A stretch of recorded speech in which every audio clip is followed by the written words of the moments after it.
Live in Locust, 6 a.m. to 6 p.m., Monday through Friday. Sacktown Sports. Yes, yes, yes. On a Thursday, Allen Stiles, Sacktown Sports, taking you up to 2 p.m. The time is now. Hope your notifications are on. Couple more hours here. The NBA trade deadline extravaganza show starts right now. I guess that is taking you up to 12. And then the trade deadline happens, and we go over all the craziness. And look, last trade deadline last year, there were some big moves. You finally move off the OG Anunoby thing. That finally comes to a close. The Pascal Siakam thing, that finally comes to a close. But there were still some pieces out there. We've really closed the book on a lot of the names that the NBA has circulated for years now. The Kyle Kuzma situation closes. The Valanciunas situation closes. And that one goes in the direction of the Sacramento Kings. And there's still a name out there or names out there or a team out there that we haven't talked about that much. And I feel like we're going to talk about a lot today because, oh, by the way, not only are they red hot, the Kings face them tonight. And that's the Portland Trailblazers. I was doing some reading before the game, and we have Anthony behind the glass for us today as everybody is bumped up a little bit. We know Kyle did the morning show. Anthony's going to do a great job for us. I'm reading before the show. I'm reading some of the Portland articles, and even though they've won 9 out of their last 10, and they're actually flirting to be a part of that bottom tier group that the Kings are in, as far as the play-in, the front office is still saying no.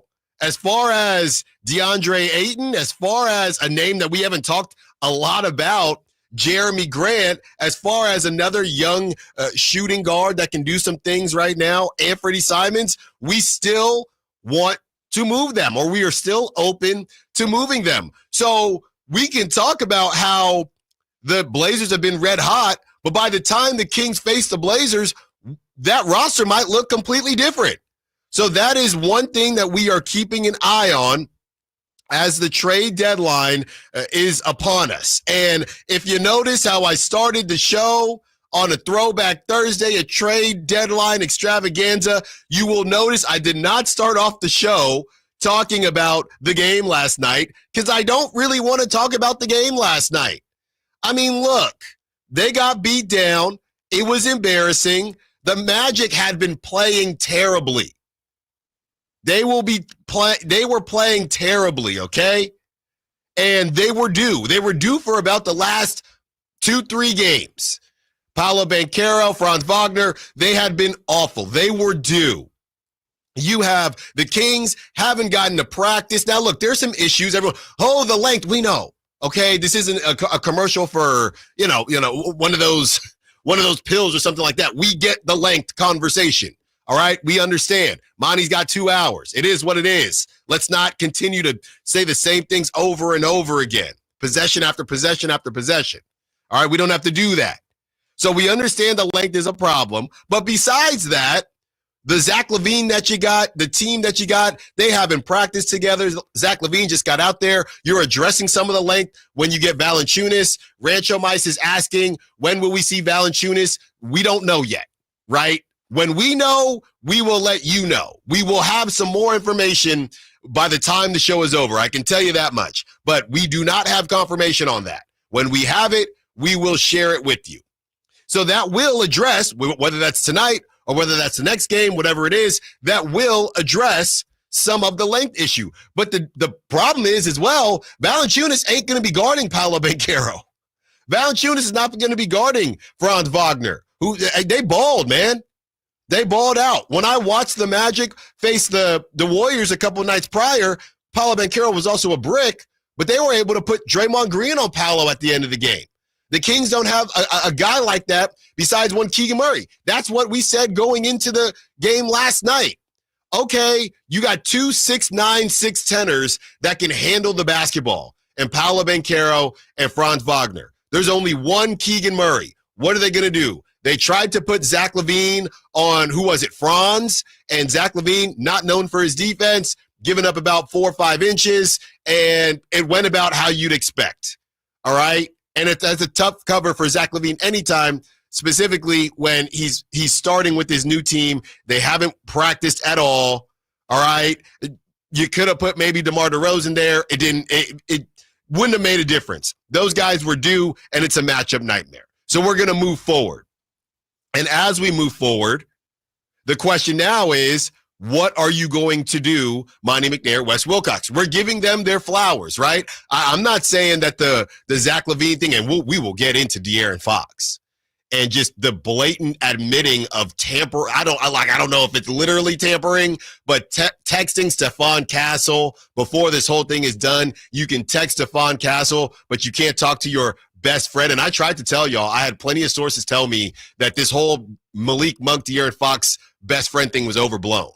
All right. It was something that was a bit created by fans because that's what fans like to do. I keep telling you when I was in the Bay, Splash Bros, it's Steph and Clay. Steph and Clay, there was no beef ever, but they didn't kick it that much. They were two guys in two completely different spots in their life. Okay. So a lot of times the fans, they create these things. Now, do I think, with that being said, you don't got to be best friends to send somebody a text, but De'Aaron tried to tell him, go get the bag. Because I'm about to be out. He just left out that last part. Go get the bag. So we will get into all that as he can text Stephon Castle before the deal is even done. So as we move into the future and the Kings dealing with all this, look, you know I'm not the one to make excuses or do the moral victory thing, but that's the reality. The hope is, I'm be honest with you, a lot of people, you got to be the best to beat the best, whatever it is. I'm not even like that. You know what I want tonight? You know what I want? I want the Blazers to get absolutely gutted. I want Brett Siegel to tell us in about 7 minutes that DeAndre Ayton is about to be moved, that Jeremy Grant is about to be moved, and that Anthony Simons is about to be moved, and the Blazers are just completely heartbroken. They don't know what's going on, and the Kings get out there and they get a get-right game. That's what I want. I do not care. I am not too proud. The Kings need to get right and essentially you use it as a practice. We were talking last night. I was sitting next to Chris and Brendan, who will join us at 12 o'clock. And once it got to that 7-8 o'clock minute mark, I said, hey, do you think, the white flag is going to come out? And it did. But the argument was, I don't know, maybe Doug leaves them in because they can essentially use this as a practice. Doug decided not to do that. They have a back-to-back. So we'll see what happens tonight. 916 and 916-339-1140. We will get to your calls. We have Brett Siegel joining us in about 7 minutes for our trade deadline extravaganza. But after that, we will get to your calls. We will get to the Doug Christie sound. We will get to the Malik Monk sound. We will react to the game last night, but they got a game tonight as well. And the trade deadline, like I said, I keep refreshing and I got my notifications on in case something else goes down. The 916 says the Magic did a great job adjusting to us. But what were they adjusting to? We don't even know what the Kings are right now. I think if you watch the offense, it was a bunch of dudes standing around. Okay, Zach, we want to get you in the mix. All they had was a shoot around. So how comfortable were they with each other? Domantas Sabonis, there's a reason that they met in L.A., DeMar DeRozan and Domantas Sabonis, to get on one accord and get used to playing with each other. Zach LaVine hasn't had that. So, look, the Magic, they're really good defensively. They're third in defensive rating. We know that. The Magic were always going to be good defensively. Then you get a team who is still trying to figure out who they are offensively. Then you get Malik Monk. And the one thing that I will say, moving on from De'Aaron Fox, you are really thin at that point guard position. I like what Keon has done. And, you still got Mason Jones hanging around and Colby Jones hanging around and Devin Carter. We'll see what happens there. But Malik Monk gets into foul trouble, and the whole thing was cooked. So it is a very Malik Monk-centric. And we'll see if Zach LaVine can be more of a playmaker in the future and can handle the ball. We know he's around 4 assists a game. So kind of a DeMar DeRozan, there's a difference between, hey, they're underrated as a passer and, hey, go be a playmaker, right? So that's not Zach LaVine's forte. So when Malik Monk, and I know the last thing you wanted was another point guard, don't get me wrong, but Malik got into foul trouble last night and it was, we're kind of cooked here. So look, we'll see what happens as Zach LaVine feels more comfortable. I was talking to someone last night. I don't know if it matters if I say his name or not, but somebody familiar, very familiar with the station. They said, what if the Kings went out and got CP3? Now, a lot of people would have said, what are you doing? But to get a CP3 expiring deal, whatever it is, but there are a lot of question marks if Malik Monk, being off is one thing. And Malik isn't typically in foul trouble. It was an aberration, and part of that aberration was all the dang switching. So they kept switching, getting Malik on Franz Wagner and Paolo Banchero, and Malik, you might as well just give up the bucket. I would rather Malik just give up the bucket than to get in foul trouble because of what he brings offensively. So they tried the switching. That didn't work. They tried the zone. That damn sure didn't work. And they were kind of stuck not knowing what to do. And Zach LaVine is not a defensive savant, and DeMar DeRozan is not a defensive savant. And there are people wondering, is this the perfect starting lineup? There is a lot to figure out and not a lot amount of time. And as we continue to talk about this wing situation, as we have, what happens when they get that wing? Because if you do get, and I'm not saying they will, but if you do get one of these bigger names, are you going to bring them off the bench? Because what I saw last night for the Orlando Magic, what I'm stuck between is, yes, they were due, but they're also walking bricks. They're 29th in offensive rating. So they've been due all season. How about that? And they did do the same thing last season in that double overtime game, and Paolo Banchero hadn't made a three in about 2 or 3 games. So they were all due, but they're also just not good at scoring the basketball. And they're missing Jalen Suggs and dudes like that. So there is a line to draw where is this the Kings defensively and those woes and just the people, the personnel that they have? Is it the Magic being due? Is it the fact that they haven't played together?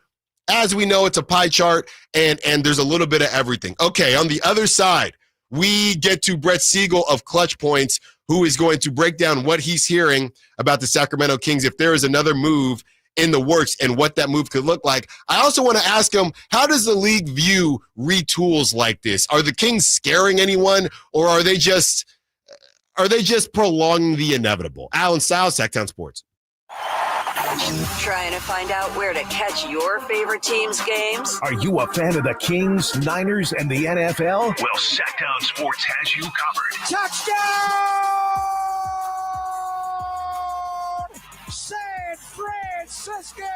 It's all on his shoulders. Fox rocks. He fires for the win. He's got the triple. Catch all your Kings, Niners, and NFL games all year long on Sacktown Sports and SacktownSports.com.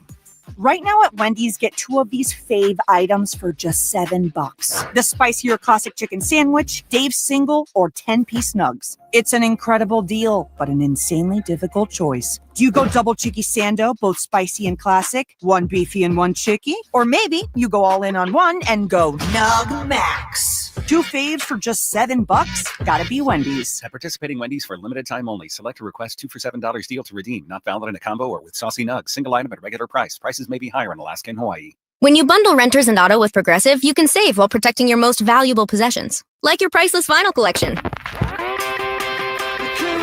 Sure, you sleep on a futon because the money most people would have spent on a bed you spent on more records. But forget the fact that you can stream just about any song ever created for a few dollars a month. No, you need to listen to music in the most difficult way possible. So go ahead and get Progressive so you can save while protecting the things that matter to you. Progressive Casualty Insurance Company and affiliates and other insurers. Not available in all states or situations.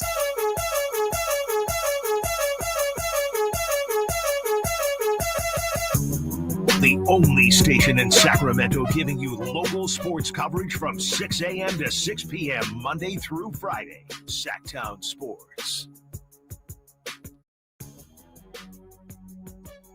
Allen Stiles, Sacktown Sports, taking up to 2 p.m. And as part of our trade deadline extravaganza, we are under the 2-hour mark, and the Kings still need a wing.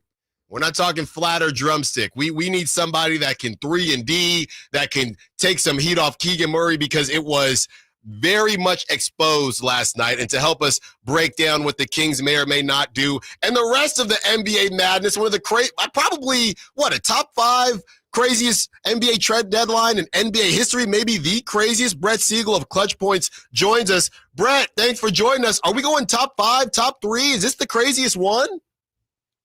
I think that when you look at all the moves that have been made, obviously today's been a little bit silent. Maybe we'll get some fireworks over the course of the last 2 hours here. But I think when you look at what happened this past weekend with Luka Doncic, Anthony Davis, De'Aaron Fox, and then you have this massive Jimmy Butler deal last night, I think that this is the craziest trade deadline that we've ever seen in terms of all-stars and championship-proven players that have won in the NBA Finals being moved. Talking to Brett Siegel of Clutch Points, covers the NBA. Brett, let's go a little Sacramento specific here. They get beat down by the Magic. We know that the length has been a problem. They do get Valanciunas, but Valanciunas is not going to be guarding Paolo Banchero or Franz Wagner. And unfortunately, they only have one Keegan Murray on the team. Are you hearing anything else regarding the Kings as far as a move? I've heard about maybe looking for a 3-and-D, a wing, something like that. Are you hearing anything else regarding the Kings right now? Yeah, the Kings are in an interesting situation because I believe they have 13 guys under a roster right now after making all the trades that they did, moving De'Aaron Fox to the San Antonio Spurs, and then making that trade for Jonas Valanciunas. I really like that move. I thought that was a very unique trade that not many people around the league saw coming. And that's mainly because Jonas Valanciunas is a starting caliber center in this league. Now the Kings bring him in to be a key backup behind his friend Domantas Sabonis, both guys playing on the Lithuanian national team together in the past. And there's even talk that there could be lineups there where they both are on the floor together, where you have two bigs for the Kings. You have Sabonis, who is more of a facilitating big man compared to Valanciunas, who's more of that bruiser type guy that's going to put in the dirty work in the paint and look to grab rebounds. So I like this move for Sacramento. I like the way that they've completely reinvented their team here. And you move De'Aaron Fox, bring in a guy like Zach LaVine, pair him back with DeMar DeRozan. Valanciunas played with DeRozan back when they were with the Toronto Raptors. So you have a lot of familiarity with this veteran roster now. As far as other moves that we could see, the Kings are always looking for those 3-and-D guys, those athletic wings. And is there a guy out there that you can get for a cheap price? You still have Trey Lyles with that expiring $8 million contract. Is there potentially a player out there that could fit in with this team out on the wing and provide some extra depth there, especially because you do now have Valanciunas as that security blanket in your front court? So I think that the Kings are certainly still exploring the market. Whether or not they can get a deal done, I think that's looking a little bit more unlikely than likely, but it wouldn't shock me if Sacramento was to pull off another move. This is kind of a loaded question here, Brett, and we're talking to Brett Siegel, who covers the NBA for Clutch Points. Let's say they don't make another move, and this kind of goes to, Monty McNair spoke yesterday, and he kind of alluded to the fact that even in the summer, it felt like unless De'Aaron got the max, the super max, he might have been out the door, and fans were asking us, well, why didn't they just move him last season? And it's tough, right? But I guess what I'm trying to ask is, if they don't make another move to really solidify this roster, would that still make their decisions up to this point make sense? If that question makes sense, you see what I'm saying? Yeah, definitely. I think that when you look at De'Aaron Fox's situation as a whole, it became crystal clear to the Kings that there was no future there. You had contract extension talks go south. There was a really weird communication between Fox, Rich Paul, and the Kings ever since the offseason. And it just seemed like that this was trending towards a situation, especially after firing Mike Brown too, that Fox's exit was the writing on the wall. It was the elephant in the room that nobody really wanted to admit. But that is the reality of this situation that the Kings were facing. And so then the question became, well, you already went out and got DeMar DeRozan. You invested money into him. You invested all that money into Sabonis on his extension. This isn't going to be a rebuilding process. If anything, you're going to move Fox and get pieces that can set you up either in a better position to win because you have more depth, or into an equal position to win. And that's what they did by getting Zach LaVine. That's what they did by getting Jonas Valanciunas. And you did so by still keeping Keegan Murray. And I think that's the key here, where the Kings haven't wanted to trade Keegan Murray whatsoever through the years. Teams have inquired about him. There's been talks of him being in conversations for the Kings to get another star if they were to look to move De'Aaron Fox. Well, they moved De'Aaron Fox, they got Zach LaVine, and Keegan Murray is still there. So I think that when you look at what Monte McNair and the Kings have done, they've sent a message to the rest of the teams that they're not going anywhere in the West, and they're going to continue to look to make moves to remain competitive. I think that the other key aspect of all these trades is that they have a bunch of different trade exceptions that they can now use. After trading Kevin Huerter, they have that $16 million exception that can be used through next season. You have these little exceptions that could be used potentially in the offseason for deals. So I would absolutely anticipate Sacramento still staying aggressive, especially in the offseason. Talking to Brett Siegel, who covers the NBA for Clutch Points. Brett, just from a general standpoint for a second here, how does the league typically view retools? I mean, when we talk about retools, the first one that sticks out in my mind is when Kevin Durant left and OKC ends up getting Paul George. They try to make a run at it with him and Westbrook. That doesn't work out. OKC eventually blows it up, and it worked out for them. But, when I try to think about retools that ended up being quote-unquote successful, sometimes it's a bit hard. And with OKC doing their thing and the Rockets doing their thing, a lot of fans are on this blow it up route. But there are a lot of bad stories from rebuilds that they're still rebuilding. They'd be rebuilding for decades. How does the league typically view retools and how successful they can be? It really depends on the franchise, because there's a lot of different teams around this league that don't like to be over that first apron. They don't want to pay taxes, the New Orleans Pelicans being one of them. And I think that's a perfect example to look at of what this retool is going to look like. They just gave up Brandon Ingram last night to the Toronto Raptors. They don't really get back anything that sets them up for future success. They got that one first-round pick, but Bruce Brown's an expiring contract. Kelly Olynyk is a guy that is going to be going into the final year of his contract next season. Potentially he gets flipped at the trade deadline. So where do the Pelicans really go from here? They have an aging guy in TJ McCollum who has always been around that borderline all-star, secondary star type player. You have Zion Williamson, who's a proven all-star. You're hoping that DeJounte Murray can come back and still be a productive player off that Achilles. And you have a rising star in Trey Murphy on the wing. So when you talk about retool with the Pelicans, it's going to be more about refocusing instead of really retooling this roster. What I mean by that is, instead of having Ingram as your top choice, you're now going to build around Zion. You're going to believe in Zion and Trey Murphy to be your future, and you're going to get guys that fit their play style and fit their timeline moving forward. Yeah, and I don't know what happens now. I was a huge DeJounte Murray fan. I still am, but coming off that Achilles, we'll see what happens with him. Talking to Brett Siegel. A couple more for you, Brett Siegel of Clutch Points, for our trade deadline extravaganza. Brett, the Kings take on a red-hot Blazers team tonight, and I've been very honest. To be the best, I don't care. I hope the Blazers are gutted by the time the Kings face them tonight. What are you hearing about the Blazers? I was doing some reading this morning. What are you hearing about the Blazers and some of the names that we've heard circulating that don't really fit their timeline? Finally moving Jeremy Grant, finally moving DeAndre Ayton. What are the chances that the Kings face a fully loaded Blazers team tonight? Well, before we talk about that, we do have some news coming in right now. The Phoenix Suns are trading Yusuf Nurkic and a first-round pick to the Charlotte Hornets for Cody Martin and Vasily Micic and a 2026 second-round pick. So just talking about that deal real quick, that's a significant deal for the Phoenix Suns because they get rid of Yusuf Nurkic, who they've been searching for a trade for. They don't really give up much draft capital to do so, and they get a win-now player in Cody Martin to put on the wing. So I think that's a really interesting situation. We've been doing a lot of reporting about Cody Martin lately at Clutch Points, about teams looking into him. The Bucks were considering trading for Cody Martin at one point. You had the Los Angeles Lakers looking at him last night before they got Mark Williams. Now Cody Martin goes to the Phoenix Suns, who are committed to winning right now despite all the trade rumors that surrounded Kevin Durant this week. Wow. So, I mean, that's another name. We talk about these wings, Brett, that the Kings don't have. Cody Martin was a name that they were interested in, or at least Kings fans were. But, we'll let you go because I know there's a ton going on, and we appreciate you hopping on. Real quick, Brett, I have to ask. So Shams comes out and says that the Suns are still receiving calls for Kevin Durant. I don't know how Cody Martin affects this, but is there any way you may or may not know whether the Kings may have called about Kevin Durant? I gotta ask.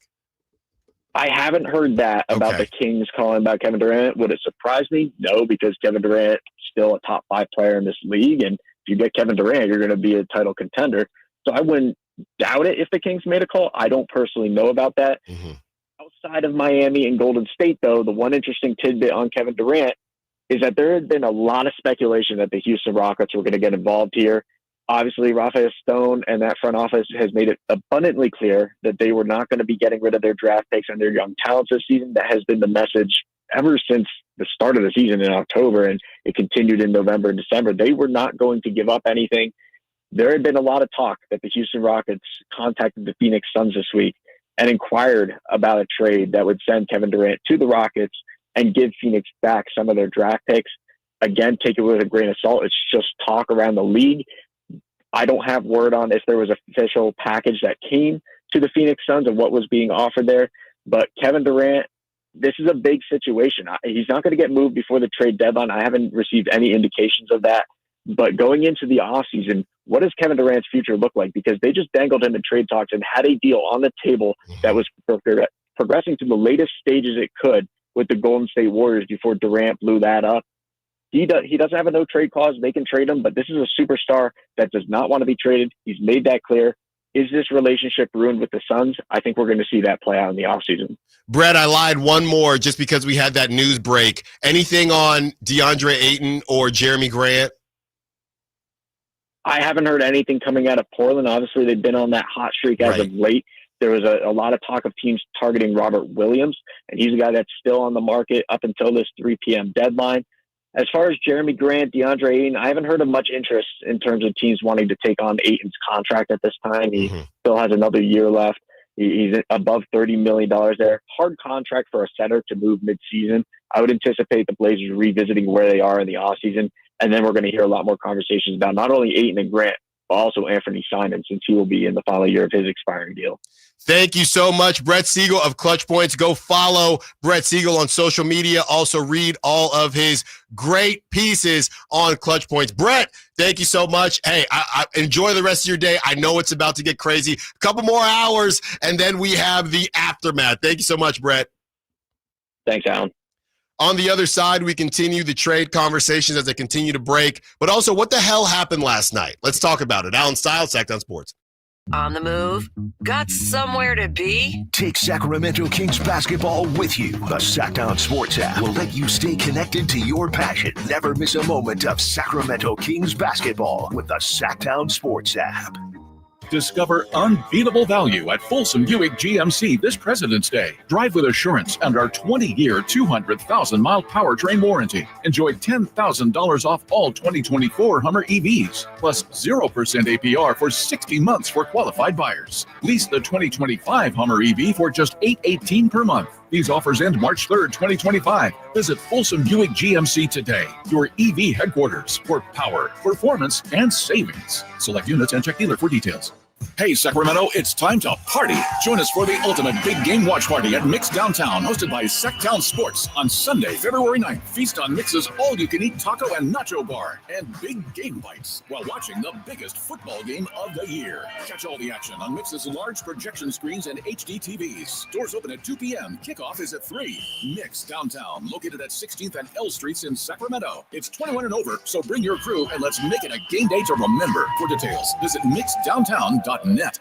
Hey, it's Carmichael Dave coming to you from my good friends at American Energy. Look, it's already cold outside. It's only going to get colder. American Energy wants to help you stay warm and make sure your system is operating safely. So right now is the time to take advantage of the $49 tune-up inspection. Normally $119, $49 right now, and that includes a full safety and duct inspection. And check it out. If your system's over 10 years old, and I'll bet it is, the tune-up, yeah, it's free. It's free from a company that's been in business since 1981, serving the greater Sacramento area. A+ Better Business Bureau. Check their Yelp, check their Google reviews. Don't take my word for it. Give them a call right now. $50 off your first recommended repair. If you need a new furnace, half off the price of a new unit. Check them out at theaeway.com and tell them Carmichael Dave sent you.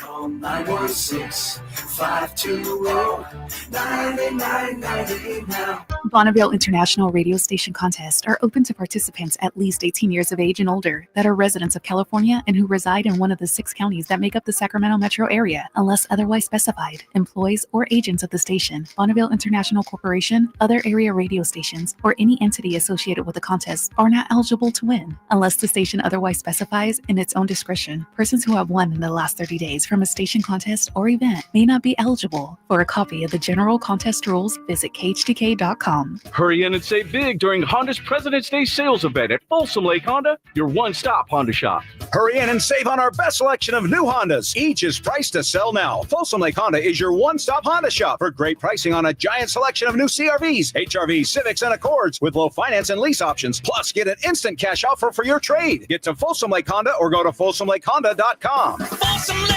Honda, yeah, your one-stop Honda shop. Hey, it's time to pull up your calendar app. The Sacktown Sports Live Events calendar is packed with must-see shows. Get ready for Miles Kennedy at Ace of Spades on February 18th, a night of pure vocal power and killer guitar work. Then on March 8th, the Fists Fly at Thunder Showdown Boxing at Thunder Valley, where every punch could be a knockout. On March 15th, the legendary Steel Panther brings their high-energy hair metal madness to Ace of Spades. This one's going to be wild. And the next night, country fans get their fix as Alexandra Kay takes the stage at Ace of Spades on March 16th with her soulful vocals and heartfelt songs. Then March 29th, it's a doubleheader. Papa Roach and Rise Against tear up Golden One Center for a night of high-energy rock.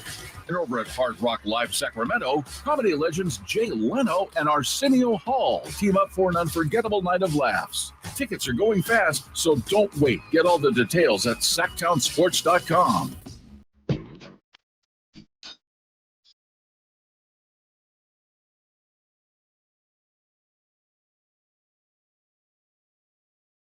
Item local 6 a.m. to 6 p.m. Monday through Friday. Sacktown Sports.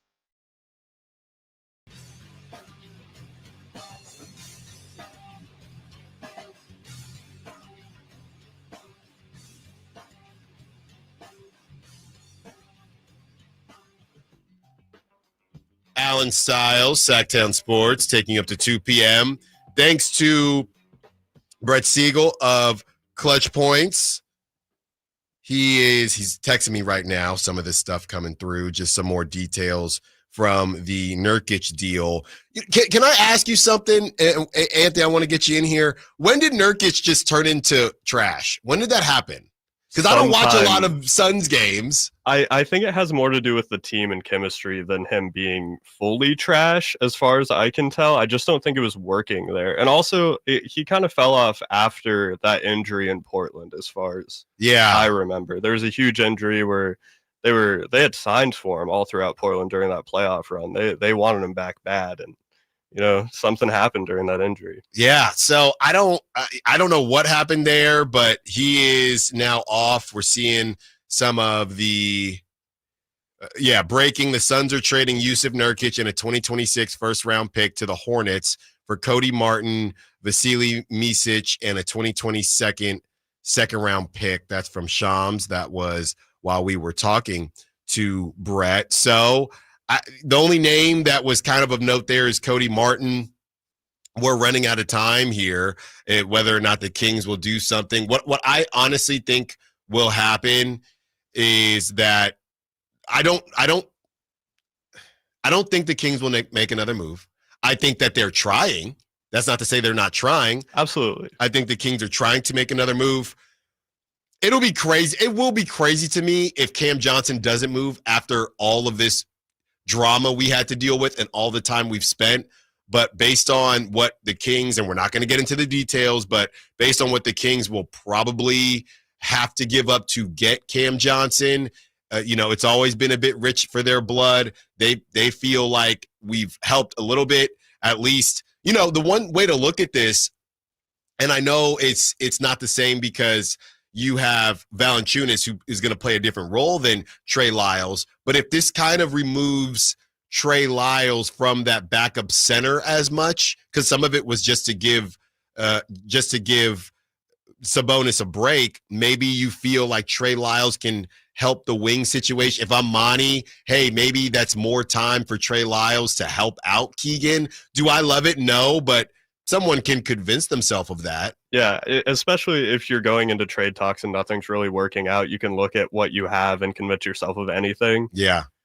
It's a tough situation. I imagine they're making calls. The Brooklyn thing is surprising. They've been really quiet for the amount of players that have been reportedly available for them. Yeah. So, a night like last night, I think as painful as it was, and, I told y'all, when it's a theme night, beware. It was, I think, HBCU night, a bunch of HBCUs in the building. My mom went to one, Norfolk State University, stand up. But you had Spelman, Morehouse, all of them in the building. They had some spoken word going on. It was great. What happens on theme nights? The Kings, not just a theme night. This is a combination. And the media meal was gumbo. So you talk about a combination of a bunch of things mixed together. You had a theme night, and you had the first game after a huge change. So people were in the building. They were selling extra standing room tickets. There was excitement in the building. This had the hindsight's 2020. This had L written all over it. I don't know about that type of L, but a theme night and people are excited. Oh yeah, no.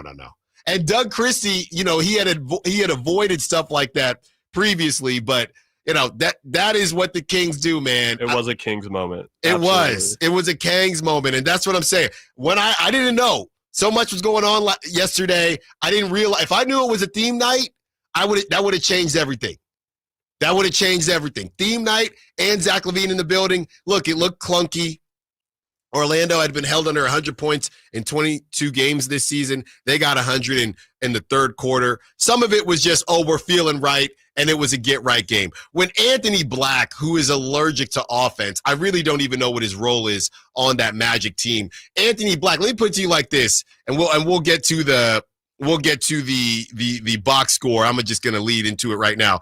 Anthony Black, and a lot of that was closer to the garbage time, but Anthony Black got banged from the starting lineup. He started against the Warriors, did not start against the Kings. They decided to go with Cole Anthony, who played really well. Anthony Black, his over-under is set at about 6.5 points on Prop Talk, okay? The brother had 15 points, one of three. When he was making threes and mid-ranges, I thought just pack it up. Yeah, I think everyone that thing felt up. that. When he hit that three, No, even go home. G-Man. Go G-Man home. was like, oh, it's done. That when that dude was hitting, Tristan De Silva, who Chris Watkins really liked going into the draft, he had 11. Cole Anthony still had 14. Just a complete mess. De Silva was 5 for 5. Let me tell you this much. Goga Badaze, that dude on one of the apps I've seen or saw last night, that dude had a power up, a boosted profit for 6.5. He had 14. So the Kings, they had no answers, and I think that was the problem, right? If you have Paolo and Franz doing their thing, that's one thing. When Goga is dropping 14 on Domas, that's also a problem, all right? Cole Anthony did his thing, like I said, 14. 23 for Paolo, 9 assists. Paolo didn't have – how in the world Paolo didn't have 1 rebound? He didn't get 1 rebound. Franz Wagner had 31 points. He had 5 rebounds, 3 assists, and he was talking a lot of trash. He was a plus 29. He cooked the Kings. Goga, 14 points, 7 rebounds. Cole Anthony, 14 points. You had Kentavious Caldwell-Pope, 8 points. We'll get to and by the way, real quick, Jonathan Isaac, I know he's been dealing with a lot of injuries. Probably the worst untouchable player I've ever laid eyes on. I don't know why the Magic have been hoarding him. I have no clue what he's good at.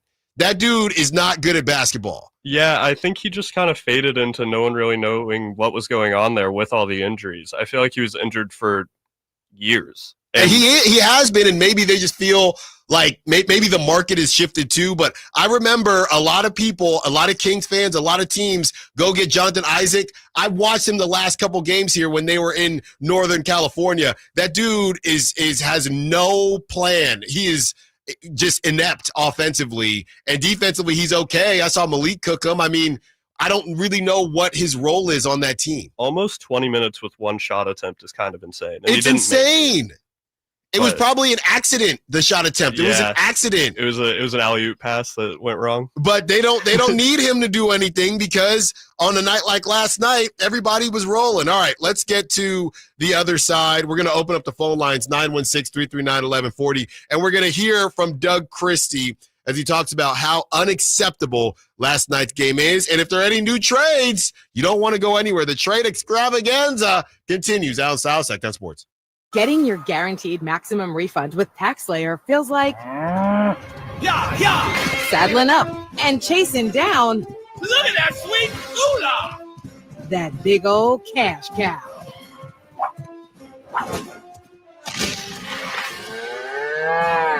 Look at all that money! File with TaxSlayer Simply Free and get your guaranteed maximum refund. Simply Free is available to a limited number of taxpayers. See taxslayer.com for eligibility. Okay, guys, who is done with their Valentine's Day shopping? What are you waiting for? Stop putting off your Valentine's Day shopping and go to Prestigio Jewelers today. She's right. Prestigio Jewelers has everything you need for Valentine's this year. And you're approved to guaranteed. No credit, bad credit, even bankruptcy? 6 months proof of income guarantees you a credit line of $400 to $10,000. Time is running out. Make this a Valentine's Day she'll never forget. Visit one of our showrooms today or online at prestigiojewelers.com. At Stockton Honda, we know how to honor a great deal. Like right now, during our President's Day sales event, you can find star-spangled savings on some of our best models. Why not stop in today and see for yourself? Save thousands with low APR financing and great lease rates on over 500 new Hondas at Stockton Honda. Anytime, anywhere, it's all here. StocktonHonda.com. If you're 55 and up, T-Mobile has plans built just for you. 2 lines of unlimited for just $30 a line. That's a 45% savings compared to Verizon and AT&T. But don't just take our word for it. It's not just the savings that are great with our T-Mobile plan. There's all this value from all these other things that T-Mobile offers. T-Mobile has been such a savings for us. We love it. Switch today and get 2 free 5G phones like the Motorola Edge with Turbo Power charging that gives you power for the day in just 15 minutes. And customers 55 and up can get 2 lines of talk, text, and data for only $30 a line. Go to T-Mobile.com/choice55 to learn more. With AutoPay plus taxes and fees, plus $5 per line without AutoPay. Debit or bank account required. 45% off 2 lines versus AT&T Starter and Verizon Welcome. Plan benefits vary. Motorola Edge on us with 24 monthly bill credits and new line for well-qualified customers, plus tax and $35 per line connection charge. See details at T-Mobile.com. Motorola Edge requires 68-watt charger. Charger sold separately. Actual performance will vary based on usage and configuration. Hey, it's Capital Casino, Sacramento's #1 poker room, and the regular season is over, but the high hand bonuses, those are not. $500 per primetime football game, whether it's weekend, Monday night, whatever it may be. And those bonuses available until the season ends, including the big game on February 9th. Capital Casino, 411 North 16th Street in downtown Sacramento. For more information, log on to capital-casino.com. Please gamble responsibly. 1-800-GAMBLER. You've heard the saying, penny wise, pound foolish, right? It means you do something that will save you a little bit right now, just pennies, but that ends up costing you pounds in the end. People put off tuning up their furnace because they don't want to take the time or spend the money to get it done. But it only takes 90 minutes and costs just $87, which is just pennies compared to the huge problems and expenses that can rack up if you don't get your furnace tuned up. You'll also save money on your energy bills, and your system will last longer. So don't be penny wise and pound foolish. Call Bell Brothers for a precision tune-up and professional cleaning today. Our number is 916-444-1234 or find us online at thenosurpriseguys.com. The No Surprise Guys, Bell Brothers. Hurry in and save big during Honda's President's Day sales event at Folsom Lake Honda, your one-stop Honda shop. Hurry in and save on our best selection of new Hondas. Each is priced to sell now. Folsom Lake Honda is your one-stop Honda shop for great pricing on a giant selection of new CRVs, HRVs, Civics, and Accords with low finance and lease options. Plus, get an instant cash offer for your trade. Get to Folsom Lake Honda or go to FolsomLakeHonda.com. Folsom Lake Honda, yeah, your one-stop Honda shop. When it breaks, We have it first. it's Sacktown Sports breaking news. Well, this is not for the Kings, so just to make that clear, but it is a pretty big deal because this is a guy that I really liked. And look, when you hear what the price tags are, you can, in your mind, say, could the Kings have met that price tag? For my dude, DeAndre Hunter, the Atlanta Hawks are trading forward DeAndre Hunter to the Cleveland Cavaliers for Karis LeVert, George Niang, 3 second-round picks, and 2 swaps. Sources tell ESPN. Feels like that's not a high-level deal in terms of in terms of quality, but the quantity was amount. I have no clue. George Niang feels like he's been in the league for 27 years. Karis LeVert, he's a bucket. We know that he can shoot the 3 ball. 3 second-round picks and the 2 swaps is kind of crazy for DeAndre Hunter. I've been really big on DeAndre Hunter. Dealt with some injuries on the Hawks, but now he's back. Still a young buck. I don't know if he's definitely not 27. It's whether he's 25 or 26. I can check on his age, but yeah. The thing that's crazy to me is I feel like Niang was a really big part of what Cleveland was doing. That's also true. So DeAndre Hunter, he is 27. So he is 27, but I think that he's one of those guys now who goes 6'8", one of those wing players who can shoot the 3 ball as well, do some things. So the Cavs are trying to load up. So the Cavs make that move. He is off the table as far as the Kings are concerned. And to me, I know a lot of people keep joking me about Obi Toppin and dudes like that. But with what I'm just saying, you got to do something. It doesn't have to be Cam Johnson. And by the way, Evan Sidery, he said this about an hour ago. All is quiet as it relates to Cam Johnson potentially being traded from the Nets. Until a team steps up to meet their asking price, Brooklyn feels content waiting until the offseason to reconsider trade talks. So they're willing to ride this thing to the ground. You know, you ever go on a boys trip, something like that? We're going to take this to the grave. They are willing to ride this until the wheels fall off. Do I think it's smart? No. They've been riding it for years. They have. I mean, I guess a year. Do I think that is the smart thing to do? Absolutely not. But maybe the Nets will sit there and say, I told you so in the offseason. There it is. So looks like the Nets aren't doing anything with the Cam Johnson thing unless somebody steps up, and DeAndre Hunter now off the table. When we talked to Brett Siegel of Clutch Points, and you can check that out on YouTube, the Sacktown Sports app. When we talked to Brett Siegel, he said that he hasn't heard anything about Jeremy Grant, DeAndre Ayton. Obviously, the Kings face off against those guys tonight, and whether or not there will be a full roster for the Suns, that remains to be seen. So a lot of this stuff continuing to break down. Let's get to some of the sound from last night with the team that, look, this could be the team that the Kings move forward with. Obviously, no Valanciunas last night. Maybe he helps you with Goga. I think that's the one thing that he does help you with, but he ain't really helping you too much because he's not really a shot blocker when it comes to Franz and Paolo. Let's hear what Doug had to say about it being unacceptable. What happened last night? A lot of different ways, especially on the defensive end. Must be better. Must play with a level of energy, intensity, physicality, aggressiveness that I want to see, and I think that they begun to expect from themselves. But that wasn't it. I mean, you can use all the different excuses, and I'm not going to do that. 19 turnovers for 28 points, unacceptable. 51% from them from the three-point line, unacceptable. So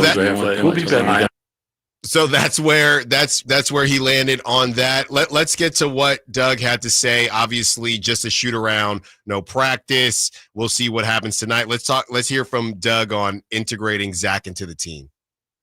That's part of what's going to happen. We have to find our way as a unit. They have to fill Zach out. Zach has to fill them out. But that's, I'm not using any of that as an excuse. There's a level of energy that we have to make sure that we play with even through that process.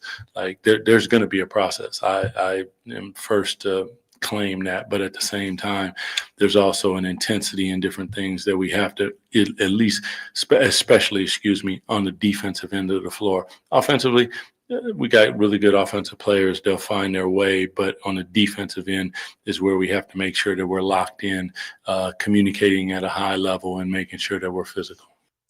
That was head coach Doug Christie.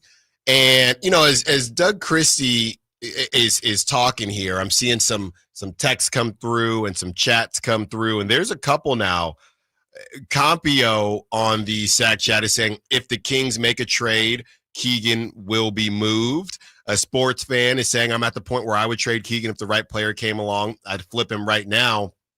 And you have the 530 on the text line, Allen. And they spelled my name right. I love that, 530. Allen, I've seen enough of Keegan Murray. I hope Monty moves him. Way too inconsistent for a third-year player. Are you ready to give him a long-term, big money contract? Joe from the 530. I love that. Joe for the 530. I love how that sounds. Look, man, here's the thing. I know it didn't look great last night, but Keegan Murray, and that's what everyone is speaking to, the inconsistencies. Keegan Murray, he shows those flashes. I think it ultimately comes down to, are you very similar to De'Aaron Fox? Are you 1 foot in or 1 foot out in this all-in thing? Because if you are all in, I would say, and I've said this from day one, how certain is anyone, specifically the front office, because that's who matters. How certain are you that Keegan Murray will be better than Cam Johnson, right? Are you sure? How certain are you that Keegan Murray is going to be better than some of these wings that we've already mentioned? Now, the hope would be to keep Keegan and just add a wing, because now you just have a same situation where all you have is Cam Johnson, and then we're going to be saying, well, now Cam Johnson needs help. That's part of it. But if you feel like even keeping Trey Lyles and getting more production from a Keegan Murray type position would help, I understand why you feel that way. Would I do it? No. I would be more willing to move off of Devin Carter and more picks, whatever it is, to get help for Keegan Murray before I would move Keegan Murray. But I understand why people would feel like that. Last night was not a great game for Keegan, but look, he had a great game right before that with the Timberwolves, and you have to add in Zach LaVine, and everybody was it was like a 7th grade dance. All the boys on one side, all the girls on the other. Who's going to make the first move? Well, it was normally Allen Stiles to get the party going. But in that situation, we'll see what happens tonight. Tonight's going to be, the freshman dance or their first high school dance. It's going to be a little different. Some people got some more swag to them. So we'll see what happens. I wouldn't move Keegan Murray right now. Now, we could have a conversation in the offseason, but I wouldn't move Keegan Murray right now. They need to help Keegan. You're asking a third-year player to do a lot. So they need to help Keegan. My whole thing, I'm not pointing the finger at Keegan. I'm more so pointing it at Trey Lyles, and not that I'm bagging on Trey Lyles. I just think you're asking too much from Trey Lyles. That's what I have with Trey Lyles. Trey Lyles right now is your 6th, 7th guy. I think on a team that's really going to make some noise, Trey Lyles your 8th, 9th guy. That's how I feel about it. Keegan, yeah, and fans saying Keegan's a new scapegoat. I'm not doing that quite yet until we see Keegan have a little bit more help. I mean, Matisse Thybulle, he's not a 6'8", 6'9", and I don't even know if he's been playing with the Blazers, but that was a name that had been brought up a lot. He hasn't played for a while. Yeah. So, but that was a name that had been brought up a lot, but he is allergic to offense as well. So you need to go get something. Go get Obi Toppin, and if that's not enough, I'm half joking here. If that's not enough, then we can keep it rolling. All right, let's get to the other side. And when we do, continue the conversation. Are you worried about the Kings?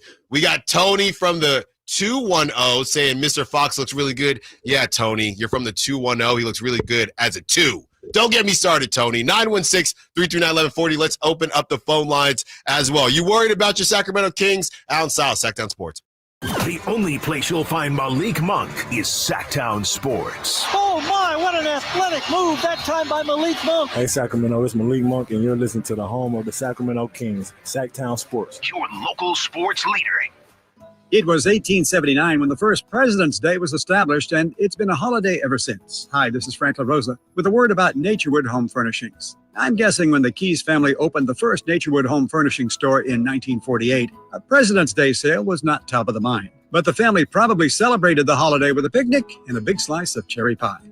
The store name Naturewood was selected to reflect the quality of the wood furniture for sale. And that focus on quality continues today with brands like FlexSteel, Trailway, Stickley, Fusion Designs, Stanton, and many, many more. The Naturewood Home Furnishings President's Day sale is the perfect time for you to find the right accent piece for your living room, a new bed for your bedroom, or to completely refurnish your entire home. See all the fine furniture and accessories on sale with Naturewood's President's Day sale.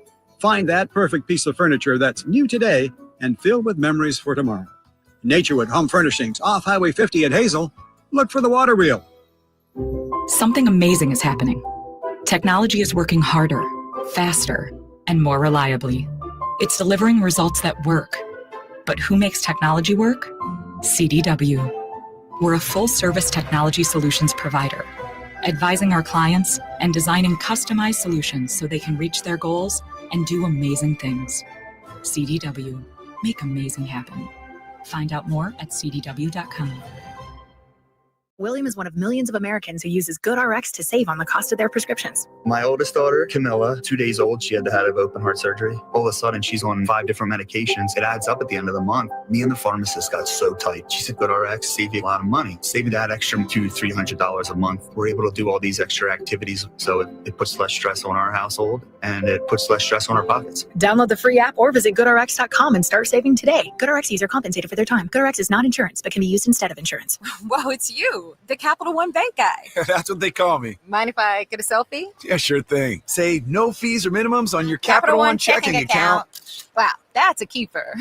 So, where are you heading? I'm off to spread the good news that Capital One helps people keep more money in their wallet with no overdraft fees. Oh, you're the best Capital One Bank guy. Hey, mind if I get a selfie? Sure. Say, Capital One, what's in your wallet? Terms apply. See CapitalOne.com/bank for details. Capital One NA, member FDIC. Drivers who switch and save with Progressive could save hundreds. With that kind of money, you could go big time. The next time you're out to dinner with friends, you can order the shrimp cocktail for the table. And maybe you'll realize it only comes with 4 shrimp after you've already given away 3, but that one shrimp will be so good. And if you switch and save hundreds, you could get shrimp all the time. Switch to Progressive and you could save big time for shrimp. Progressive Casualty Insurance Company and affiliates, not available in all states. Potential savings will vary. This year, resolve to save on the all-new 2025 Silverado at Maida Chevy with $8,000 off MSRP after rebates on over 30 new half-ton Silverado LT and RST after rebate. And Maida Chevy has one of the largest selections of new 2025 Silverados in the Sacramento area. $8,000 off new 2025 Silverado at Maida Chevy. Now that's big, huge. See them all at MaidaChevy.com. Together, let's drive. Available with special financing, lease, and some other offers based on 2011 or newer Chevrolet. Fall head over boots in love with music this Valentine's Day. Get ready for Sacramento's premier country music festival, Country in the Park, returning May 16th and 17th at Cal Expo with Bailey Zimmerman, Billy Carrington, and more. Enjoy food trucks, mechanical bulls, and line dancing. Tickets start at just $52. Visit CITPfest.com. Brought to you by Hyatt Vacation Club. Don't just say, I love you. Show it with music. Buy tickets now. When an overwhelmed injury victim calls Ashton or Price, we immediately remove their legal burden and introduce them to the very best medical care in the region. They focus on their health, and we handle all the rest.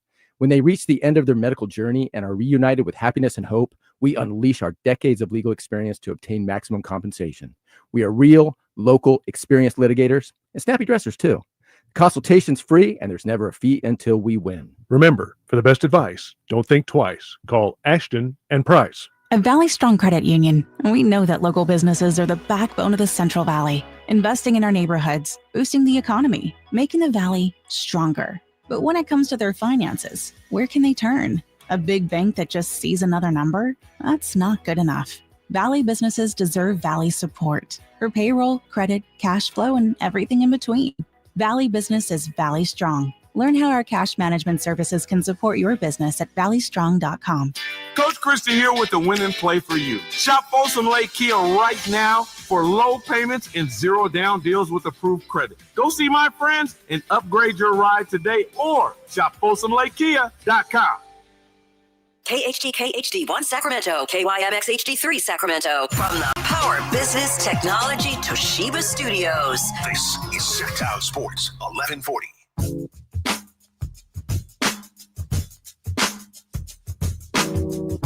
The only station in Sacramento giving you local sports coverage from 6 a.m. to 6 p.m. Monday through Friday. Sacktown Sports. 1 hour down,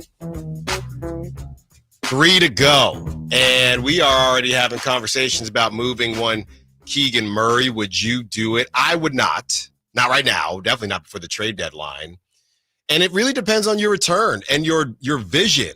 You know, one thing we saw yesterday with Malik Monk getting into foul trouble, all guards are not created equal. And y'all know I love to have fun and talk about De'Aaron Fox, and I'll make jokes about him being a number 2 and things like that. But from a ball handling perspective, I think maybe the worst part about Monty McNair's obsession with guards is that it hasn't even been an obsession with legit point guards. From Colby Jones to Mason Jones to Davion Mitchell, who's now in Miami and going to enjoy himself, to Keon Ellis to Devin Carter. None of those dudes are point guards. Not one of them. So you don't have the size that a lot of these other teams have. And I got to watch Paolo Banchero. I know Paolo Banchero and Franz Wagner, they're just elite. But I got to watch these guys handle the ball better than the Kings guards. And this is an issue that I think I didn't see coming. Do you know how many people would have freaked out if the Kings got Chris Paul back in that deal? And I may have been one of them. But for the first game after the De'Aaron Fox era, or what, the second game, and Malik Monk gets in foul trouble, wow, this team is really Malik Monk dependent from a handling the ball and playmaking aspect. We'll see if Zach LaVine can add more when he gets more comfortable. But yeah, we need a wing. Kings need a wing for sure. But that playmaking thing is really something. And Keon, maybe he'll get there, but he's not there right now. So the Kings, you can add up some of the issues that they have, and it's whack-a-mole. At least they're handling some of them. 916-339-1140. Let's get to Mark, who wants to kick us off, be a part of the conversation. What's up, Mark? What you got for us? Hey, what's going on? Not too much. I feel like this team's kind of allergic to wings. Even the wing we got, City, we shipped him off. Right, too tall. He was too tall. I had to go. I mean, why couldn't we ship one of the Jones guys? I mean, I just was kind of, I don't know. At this point, it's almost incomprehensible that you've gone, 3 seasons now without another wing. And for the callers asking to trade Keegan, I mean, that's almost incomprehensible. Like, who else is going to play defense? Yeah, right. You got one guy on your team who's playing defense. This franchise is really frustrating because I just don't understand what they don't see. Is it really that hard to get a wing? And then when you do get a wing, you trade them away. Please, I just want someone to explain to me what their vision is.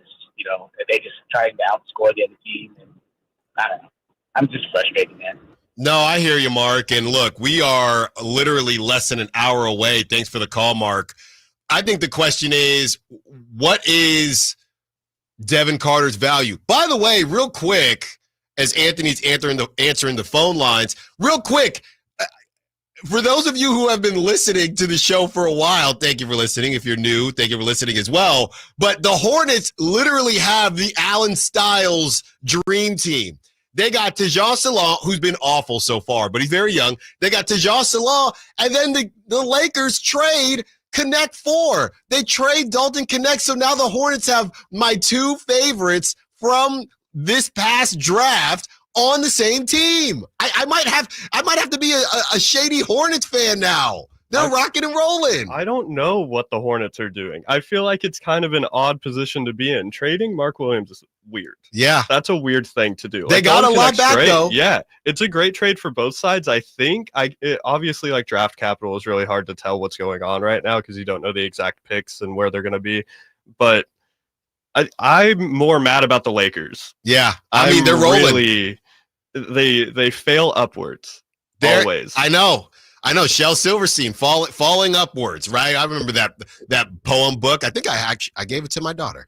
So you have what Mark just said and the wing conversation. It's about what are you willing to give up? What is Devin Carter's value? I have no clue. Okay, I am trying to be as nice as I can to the young man because he has a lot of growing to do. He hasn't played that much. Somebody said his conditioning doesn't look great either. So it really depends on what Monty is willing to give up. To Mark's point, and this is what I'm saying, do not be De'Aaron Fox, okay? The Sacramento Kings and Monty McNair. Do not be 1 foot in, 1 foot out. And it sounds like De'Aaron might have been 2 feet out. But we all knew it was 1 foot in, 1 foot out. Don't do that. You've moved on from De'Aaron. Get the revenge body. When you break up, go get the revenge body. Go get in the gym. Make him jealous. He's not going to be jealous if you still don't have a wing. He's going to text Keegan and say, man, they still got you struggling with nobody out there because he ain't texting Malik. We know that. Still hasn't texted him. 916-339-1140. Let's talk to Ashley, wants to be a part of the conversation. What's up, Ashley? What you got for us? So 2 things. One is about the Fox trade and kind of relating it to the Butler trade. Why couldn't the Kings do what he did and say, no, we're going to give you to the best offer and try to get 3 solid role pieces? Andrew Wiggins is a solid piece, and, so is Dorian Finney-Smith. So I'm looking at that and wondering why we couldn't do something similar. And then my other question would be relating to moves going forward. I don't know what his salary is. I'm sure you have a better idea. Would Chris Middleton be a name that we could go after now that he's on the Wizards? Thanks for the call, Ashley. To the first note, I'm really trying to figure out what level, right? Because Jimmy was really loud about everything. I'm really trying to figure out how much grace we want to give Monty versus how much between a rock and a hard place they were with De'Aaron Fox. And I hear you because who's got more value right now, De'Aaron Fox or Jimmy Butler? I think that's Ashley's point. I would say De'Aaron Fox. I feel fairly confident saying that, right? I agree, but I think that the way that De'Aaron's team went about it was a little bit different than Jimmy. Jimmy originally gave like 4 teams. Yeah, and the Warriors were on it. Were a part of it. And De'Aaron said 1 team, and what it sounds like was just already checked out. Right. And I imagine what happened, I don't know for sure, but in my head, I don't think they really got any other offers. Yeah. I think that San Antonio, no one really wanted to take that risk to get De'Aaron. No, he put him in a tough spot. Yeah. I'll put it nicely. He put him in a tough spot. Yeah, there were 4 teams available, or 4 teams, and then there were no teams, and then Jimmy's agent was a liar, and then he wasn't a liar. So I hear you, Ashley, but there was 1 team, De'Aaron said. And as far as Chris Middleton, yeah, Chris Middleton has a player option next season for $34 million. I cannot pay $34 million for Chris Middleton. Yeah, I'm not for those knees. I can't do it for those knees. I think with the Wizards, he's right on that plan to be that vet guy. They're gonna overpay him because he's gonna opt in because nobody else is paying him $34 million. He opts in this offseason. The Wizards power through, and then all that money is off the books. And by that time, the Wizards are thinking this is year 3 of Alex Sarr and the young crew that they have, and hopefully they're building something. So I can't do $34 million for Chris Middleton. I don't necessarily mind Chris Middleton. I haven't even seen the brother play in about 2 years either. I never know when he's actually playing. Yeah, I like Chris Middleton. I don't think that it's a Chris Middleton time anymore. No. I don't think he's the player he used to be. I'm glad he's in Washington. I actually think that that's probably good for him. Just be a vet. He's got his ring. Yeah, he got a championship. Great story, right? Wasn't he undrafted? I'm not sure if he was undrafted. Or but second rounder, was, G Leaguer. Yeah, someone definitely overlooked. And to being an all-star, I'm sure he's got a million fans in Milwaukee that love him and will always love him. I'm sure he might get that jersey retired. Right. Who knows? Right. Hey, he eats free. Absolutely. in Milwaukee. 916 says, dang, why did they go out and get Jay Crowder? They never played him at all, and they should play him. He plays defense and can shoot. I don't know. He must. I don't know. We know he had the back thing. That was a couple months ago now, but I really couldn't tell you. It just must be bad when he plays, or it feels like he is bad when he plays. I don't know. I have a quick note for you. This came out not too long ago as the trade deadline. We are 40 minutes away. Chris Haynes is reporting that Trae Young really wants to win and that the Spurs had him on their radar before trading for De'Aaron Fox. That there was always smoke to that. There was a world where I thought about getting Trae Young or having that conversation if you were going to lose De'Aaron Fox. But look, you get the ball. The problem is the Kings need so much. If you give me Trae Young and Zach LaVine, sign me up. But if you're telling me Trae Young instead of Zach LaVine, now the defense somehow, some way actually got worse. You get your ball handler and a playmaker, but your defense actually got worse. So, is there a world where something could have happened there? I don't know. But Chris Haynes is essentially saying that Trae Young is not digging the vision of the Hawks. And it's just so funny how long this stuff takes. We were having these conversations months ago. Why would Trae Young want to still be in Atlanta? It makes no sense. And now they're coming out with less than an hour left to go here before the trade deadline ends. And are the Hawks going to quickly move Trae Young? I don't think so. Yeah, I doubt it. Maybe this offseason is just another crazy offseason with some of these moves. We'll see. 916-339-1140. Let's get to JR. Wants to be part of the conversation. What's up, JR? What you got? What's up, De La Styles? Hey, how you doing? Hey, Spartan Spirit right here, right? That's right. Yeah. Hey, 2 quick points. Keegan has got to be Keegan. I agree with you. He's not trading. He kind of reminds me of an old Kings fan, what Doug Christie used to be when the great 2000s. He had to play that defense, but he also had to contribute to 18, 20 points a game. And I think Keegan's just his third year has to bring those two together, right? He was so good offensively, and this year so good defensively. He's got to figure it out now. And then the second point, you're doing those analogies with the rock bands. Right. I'd say the Kings are a lot like Leonard Skinner. Okay. So go ahead and look that up on what happened to that band at the end of their careers.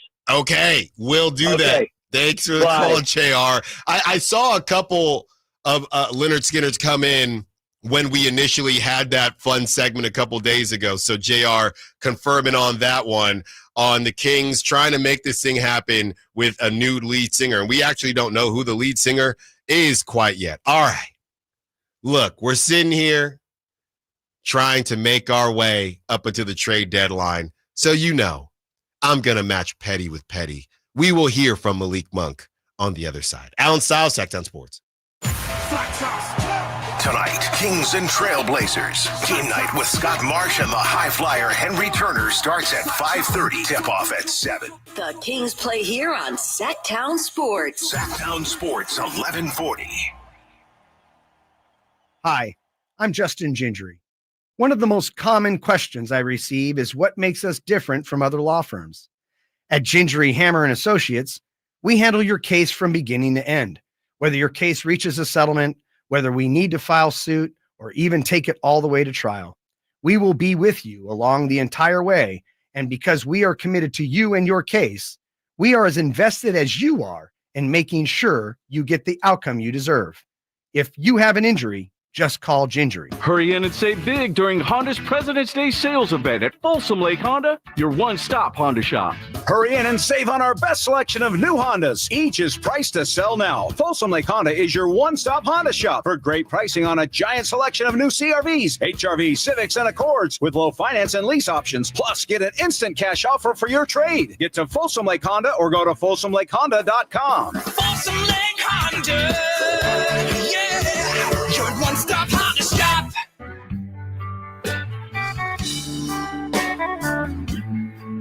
Live and local, 6 a.m. to 6 p.m., Monday through Friday. Sacktown Sports. 45 minutes until it's all over. Don't worry, we got the notifications on. We got the noties on, as the kids say, trying to see if the Kings will make another move. No reports yet. And the conversations are continuing to happen, but we're running out of time here. And as far as what the Kings should do, a lot of texts and calls coming in so far. The 916, Sam in Elk Grove, says, let's get real. The Kings are barely a 500 team, so anyone is expendable. This roster cannot compete in the West anymore. And the other teams in the West just improved again. Meanwhile, the Kings trade a guard for a guard. Go figure, Sam in Elk Grove. Yeah, they didn't really have a choice, right? I mean, I don't necessarily mind the Zach LaVine thing, but to me, it did open up another issue that the Kings have. And you had De'Aaron, who could score and facilitate. De'Aaron had 13 assists last night because he felt like trying. And Zach LaVine is not that, right? So the problem is, like I said, the most egregious thing as far as all the guards are concerned is that it's not the fact that it's the fact that you have a bunch of guards, but it's also the fact that you don't have a lot of playmaking guards. Colby Jones, Mason Jones, the Joneses, Devin Carter, okay, Keon Ellis, none of them can play make. And give me, now that I'm thinking about it, why didn't you at least get Trey Jones back? I mean, I know it sounds crazy, but get somebody that can play make if you were, because Zach LaVine at least goes 6'5". I know defensively you don't look at him as that wing that you want, but now you kind of have two. You still have one issue. Or you had the issue you had before De'Aaron, and as much as you handle the scoring from De'Aaron, now, and again, we'll see how Zach LaVine looks, because I remember against the Bulls, he did bring the ball up a little bit as well, but they have Giddey. Now you have another issue. So that's part of it. 916 says, here's the deal. We have 3 one-on-one players. We need a point guard, a facilitator. Monk needs to change his game and mindset to be this team's point guard.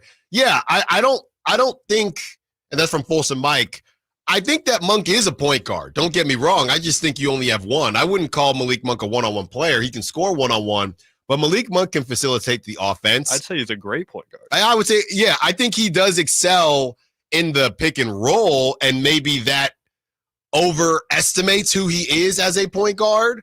But, you know, the reality is I think he is definitely good enough to be your number one point guard. He just can't be your only point guard. And right now he's your only point guard. Keon Ellis is not there yet. Sabonis even on the podium last night, he said that he was talking to Zach during the game that when Monk's out, they're kind of trying to get Zach to bring the ball up. He's going to have to be him. Yeah, and that's like you said, they had Giddey in Chicago. And Kobe White. And Lonzo. Yeah. There was a lot more facilitators there, and I'm sure it's going to be an adjustment for Zach to be able to do that, if he even is able to make that adjustment fully. All right, let's get petty real quick. Let's play this sound from Malik Monk. This is in the locker room when he is asked about what went down with De'Aaron and whether or not he's talked to De'Aaron. Because he was one of the reasons I came here, for sure. But yeah, we got to move on. I know it's a business. By the looks of it, they said he wanted to be out of here, so he got what he wanted. Obviously, you had a good relationship with De'Aaron. Did you talk to him at all throughout that process or since the deal? No, I try not to talk to him about it because obviously I got to play basketball, be ready for basketball, lock in on this team and what we're doing. But I'll probably talk to him later on down the line. Look, man, I'm very open. Y'all know I love my drama. But I'm serious. You cannot tell me. Now, again, when I started covering the team, I was told this Malik Monk, De'Aaron Fox best friend thing, it's overblown. Okay. And somebody responded to me on Twitter when I said that and said Malik was the best man in his wedding. Can we confirm that? Because that doesn't sound right. I'll look it up. That doesn't sound right at all. I know that Fox and Bam were roommates. Fox and Bam are close. Those were the two. And I also read that Fox and Trey Lyles were actually closer than Malik Monk. But look, either way, you can still text these guys. And De'Aaron Fox came out and said, go get the bag. He said, what he didn't say is ... because I'll bounce. Because I will be out if need be. They were both groomsmen at Fox's wedding. Okay. All right. Okay. Yeah. Not best man. So I just found out because, I talked to everybody about the bachelor party situation, and Kyle's not in today, but we were talking about this bachelor party situation. I found out that my buddy that I was talking about on air, he listened to that segment when I was talking about tier 1 boys and tier 2 boys. We had some fun. We talked about it last night. And look, a lot of people, we have Siberia on the chat saying, who cares about any of this stuff anymore? Maybe you don't, Siberia, but some people do. I mean, it's the second day, right? If I'm bringing this, call me out. If I'm bringing this up a month removed, then okay, I'll wear it. But this is day 2, and the Kings did not look very good in their first day or second day without De'Aaron, now with Zach LaVine. And De'Aaron felt like playing last night and had, 24 and 13. So some people are going to be a little bit salty about that. Everybody's going to handle it differently. So that's where we're at with this. 916-339-1140. AC wants to be part of the conversation. Allen, what's up, AC? How you doing? Hey, you know me. Great way of keeping it real, man. Thanks so much. Of course. So I noticed something different last night, and I don't know if you saw it too, Allen, but you would think DeMar DeRozan would be like, high-fiving Zach LaVine, right? Because they were on the same team together for a couple, right? Uh-huh. But they didn't even kind of acknowledge each other. It was kind of interesting. I don't know. I sometimes, like you said, people make these relationships out to be bigger than they are, and it's just kind of interesting. So hopefully we can recover and get it together. Was that at the beginning of the game or during the game or both? So I watched the whole game, and I never saw them even kind of look at each other. It's almost like, because remember what DeRozan said? He came there because of De'Aaron Fox and Monk, talking to him and that kind of thing. Uh-huh. And I think he had a little bit of his own kind of disdain for the fact that he lost the reason that he came, right? De'Aaron Fox is gone. Right. So I just noticed that they literally didn't high five or touch elbows or, none of the normal custom. Huh.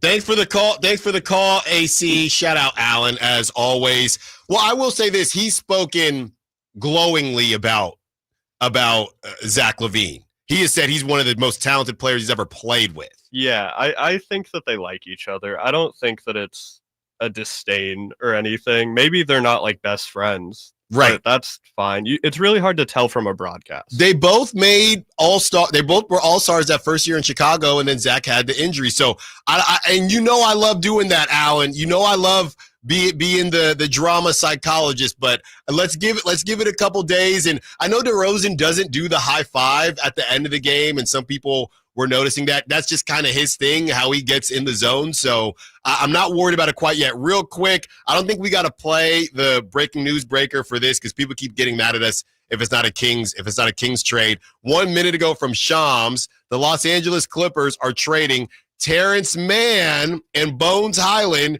to the Atlanta Hawks for Bogdan Bogdanovic and 3 second-round picks. We'll have to break that down on the other side because I'm not really sure what to do with that quite yet. Allen Stiles, Sacktown Sports. The only place you'll find Keegan Murray is Sacktown Sports. Out to Keegan Murray, straight away for 3, and Keegan knocks down the triple. Hey Sacramento, it's Keegan Murray, and you're listening to the home of Sacramento Kings, Sacktown Sports. Your local sports leader. Just like in basketball, you need the right team to win, and that's why I recommend Folsom Lake Kia. They got low payments that change the game, and you can always buy with 0 down with approved credit. Shop Folsom Lake Kia and tell them DC sent you.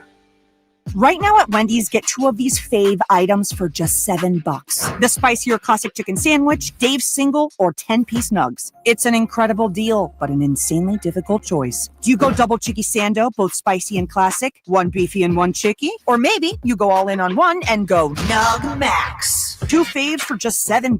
Gotta be Wendy's. At participating Wendy's for limited time only. Select a request 2 for $7 deal to redeem. Not valid in a combo or with saucy nugs. Single item at regular price. Prices may be higher in Alaska and Hawaii.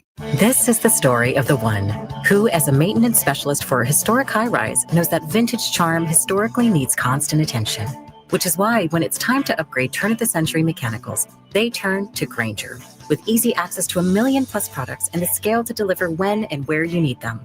The right tools and supplies are never far away. So the one can keep that vintage building running like new. Call, click Grainger.com, or just stop by. Grainger, for the ones who get it done. Whitey here, reminding you that not all grills are created equal and every detail matters. Check out the new Napoleon Prestige and Rogue models and see the difference a Napoleon makes. Napoleon grills have features other grills can't match. They're built different, built better, built to last. Complete with a lifetime warranty and premium stainless steel, boasting absolute quality. Napoleon knows that the smallest details add up to make a big difference when curating your perfect grilling experience. Visit Green Acres Nursery today for your best selection of Napoleon grills and accessories. The PGA club fitters at the Hagen Oaks Player Performance Studio know that golf should be fun. They also know that players of all abilities will hit the ball farther and straighter, play better golf, shoot lower scores, and have more fun if they get fitted before they purchase golf clubs. Hagen Oaks delivers the same technology and major brands used to fit PGA and LPGA professionals. See how the game can be even more fun.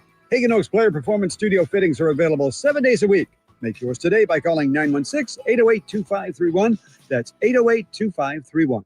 This 49er Injury Report is brought to you by Jeremy Winter, attorney at law. He cares because he's been there.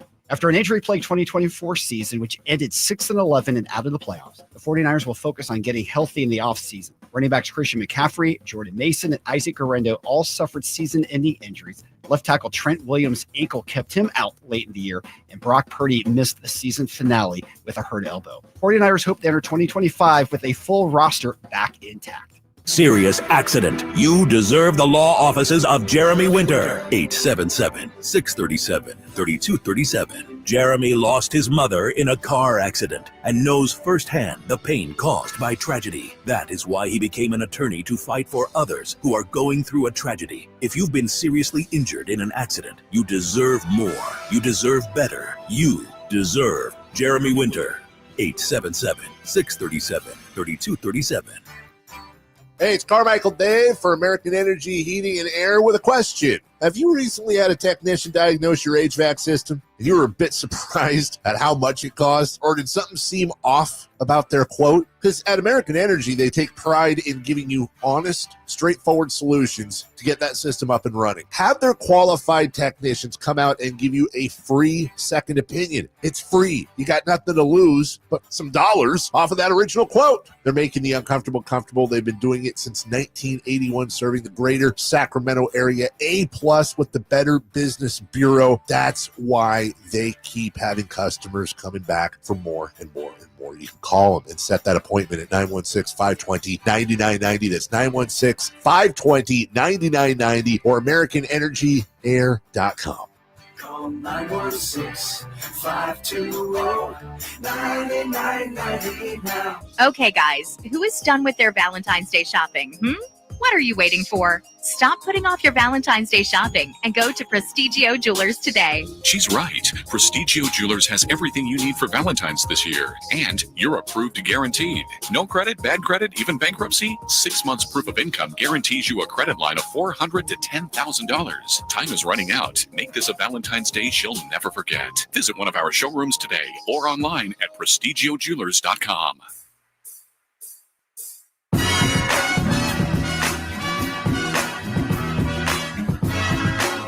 Live and local, 6 a.m. to 6 p.m., Monday through Friday. Sacktown Sports.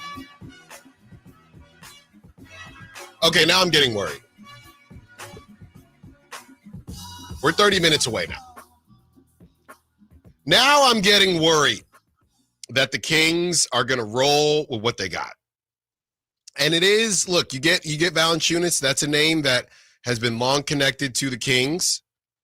And you were able to get Zach LaVine because, De'Aaron wanted out. It is what it is. But I'm getting worried now.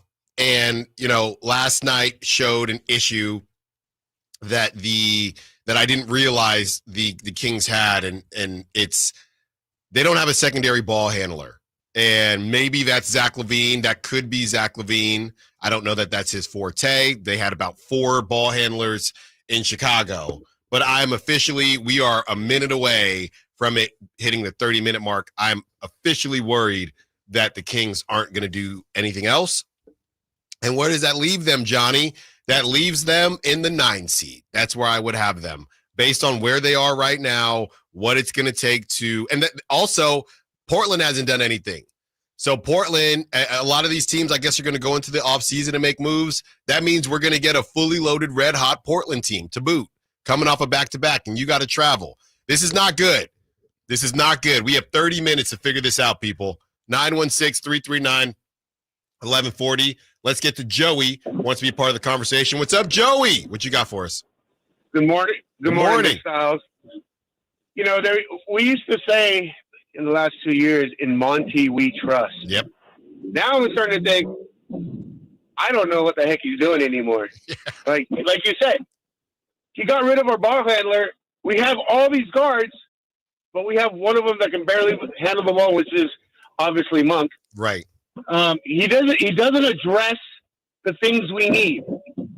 That is the weirdest thing to me. I don't understand what his process of thinking is. And not only that, but even when we were listening to his interview, his answers were pretty candid and pretty short, man. Like, he was irritated, like he didn't want to be there to basically to answer to anything that we had. Like, us as fans, we spend our money. Mm-hmm. We should be able to at least know or be informed of the game plan. Mm-hmm. It almost feels like this, Lyles. It almost feels like this. It almost feels like, hey, Christy, I was just going to get you a bunch of players, deal with it, figure it out. Yeah. That makes the coach look bad. Yeah.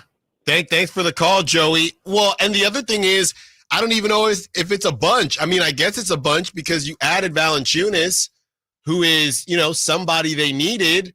But again, you're in a boat. And you got holes in the boat and you block one hole and the other one pops up. You block another hole, another one pops up, and you're slowly sinking. That's why I asked Brett Siegel, who was on in the first hour, and you can check that out on YouTube at the Sacktown Sports app. That's why I asked Brett Siegel, how do these retools look to the rest of the league? Is it that, does it feel like, does it feel like fans are being played? Does it feel like fans are getting sold some type of hopium where it's, hey, at least we're still going to keep rolling, be in the playoffs, but everybody deep down knows, very similar to a quarterback, right? The Super Bowl is on Sunday. And shout out to the NBA. Nobody's been even talking about the Super Bowl because it's a rematch. The Chiefs are back, and this is the craziest trade deadline in the history of the NBA. So the NBA getting some of their best ratings, unfortunately, it's not during the games. It's all the NBA trade deadline specials. But you have a situation where you either have your quarterback of the future or you don't. And let's take the Eagles. I think we can bring this all the way around because I'm not going to be in tomorrow. Brendan's going to do a great job for you guys. I'll be in Oregon ice skating and hopefully not falling over. But let's look at the Eagles and Jalen Hurts. I don't think Jalen Hurts is elite. I think Jalen Hurts has elite moments and does enough. I think Saquon Barkley is elite. So they have an elite defense. They can get after the quarterback, and they have a hyper elite running back, and they got some good receivers too. So they put enough around Jalen Hurts, and we don't even know if they're going to win the whole thing. But they're in the dance, right? They're in the Super Bowl. So if you look at that from a basketball perspective, the Eagles they're number one. It's a different number one because it's Saquon Barkley. Dare I say you could argue that Domantas Sabonis is Saquon Barkley because doesn't fully have control, not going to take the shot at the end of the game, but production-wise, that's your guy. So what did the Eagles do? They put enough pieces around Jalen Hurts to be able to get further than what his talent should allow. If it was based on good looks, Jalen Hurts would have 5 Super Bowls by now. But if it's based on quarterback play, Jalen Hurts still looking for number one. But they've put enough around Jalen Hurts that it works. So if you're not going to have that pure number one, like the Eagles, if the Kings aren't going to have that pure number one, then the rest of your team, and this is even if they kept De'Aaron. I think De'Aaron is better in his position than Jalen Hurts is in his. I think it's a good combo, though. But even if they kept De'Aaron, everything else has to hit, and they have not done that. So now they're moving on from De'Aaron Fox. You have Malik Monk, who I really like. You have DeMar DeRozan, I really like. Need to see Zach LaVine more with this group. So you're not going to have a pure traditional number one. That's fine. Okay, the Rockets don't have that. But what do the Rockets have? A lot of great young talent and dudes that can do different things and a really good coach. Is Doug Christie a really good coach? I don't know yet. Nobody knows that yet. I think he could be, but we don't know that yet. We know Ime Udoka is a really good coach. So if you're going to go the route and this retool route, go all in. And I don't want to move Keegan Murray, but if you are going to create a team that is fully loaded and actually going to scare people, the Kings aren't scaring anyone right now. And they didn't scare anyone with De'Aaron Fox, not because of De'Aaron Fox, but because the roster was never complete. You're running out Keon Ellis, a two-way guy in year two. You're found money. You're running that guy into the ground in the found money category. Trey Lyles, who would not be a 6 or 7 on any other contending team in the West, maybe an 8. Devin Carter, you moved on from Kevin Huerter. Devin Carter, who's a rookie, who's still just not there yet, and we don't know what he's going to be. Let's not forget that draft was supposed to be one of the worst drafts in the history of the NBA in the last couple decades here. So that's your bench. Yes, you add Jonas Valanciunas, but that ain't enough. I'm not going to be here on Friday, but to quote the movie Friday, well, that ain't enough. That's what that's what De'Aaron Fox was saying. That's what Doug Christie is starting to say. That's what Mike Brown was saying. And Monty McNair is saying, Vivek to a certain degree is saying, we'll make it enough. And it's enough to be an 8 seed. It's enough to be a 9 seed. It's enough to be a 10 seed. But as fans, is that good enough? Is that good enough for certain fans? Yes. Is that good enough for some casual fans? Yes. Is that good enough for the fans that are going to pay to go to more than one game, to pay to go to have a season long tickets and things like that? I don't know. I don't think so. But I think they are heading in this direction with this retool. And look, we can open up this conversation again during the off season because the clock does start again.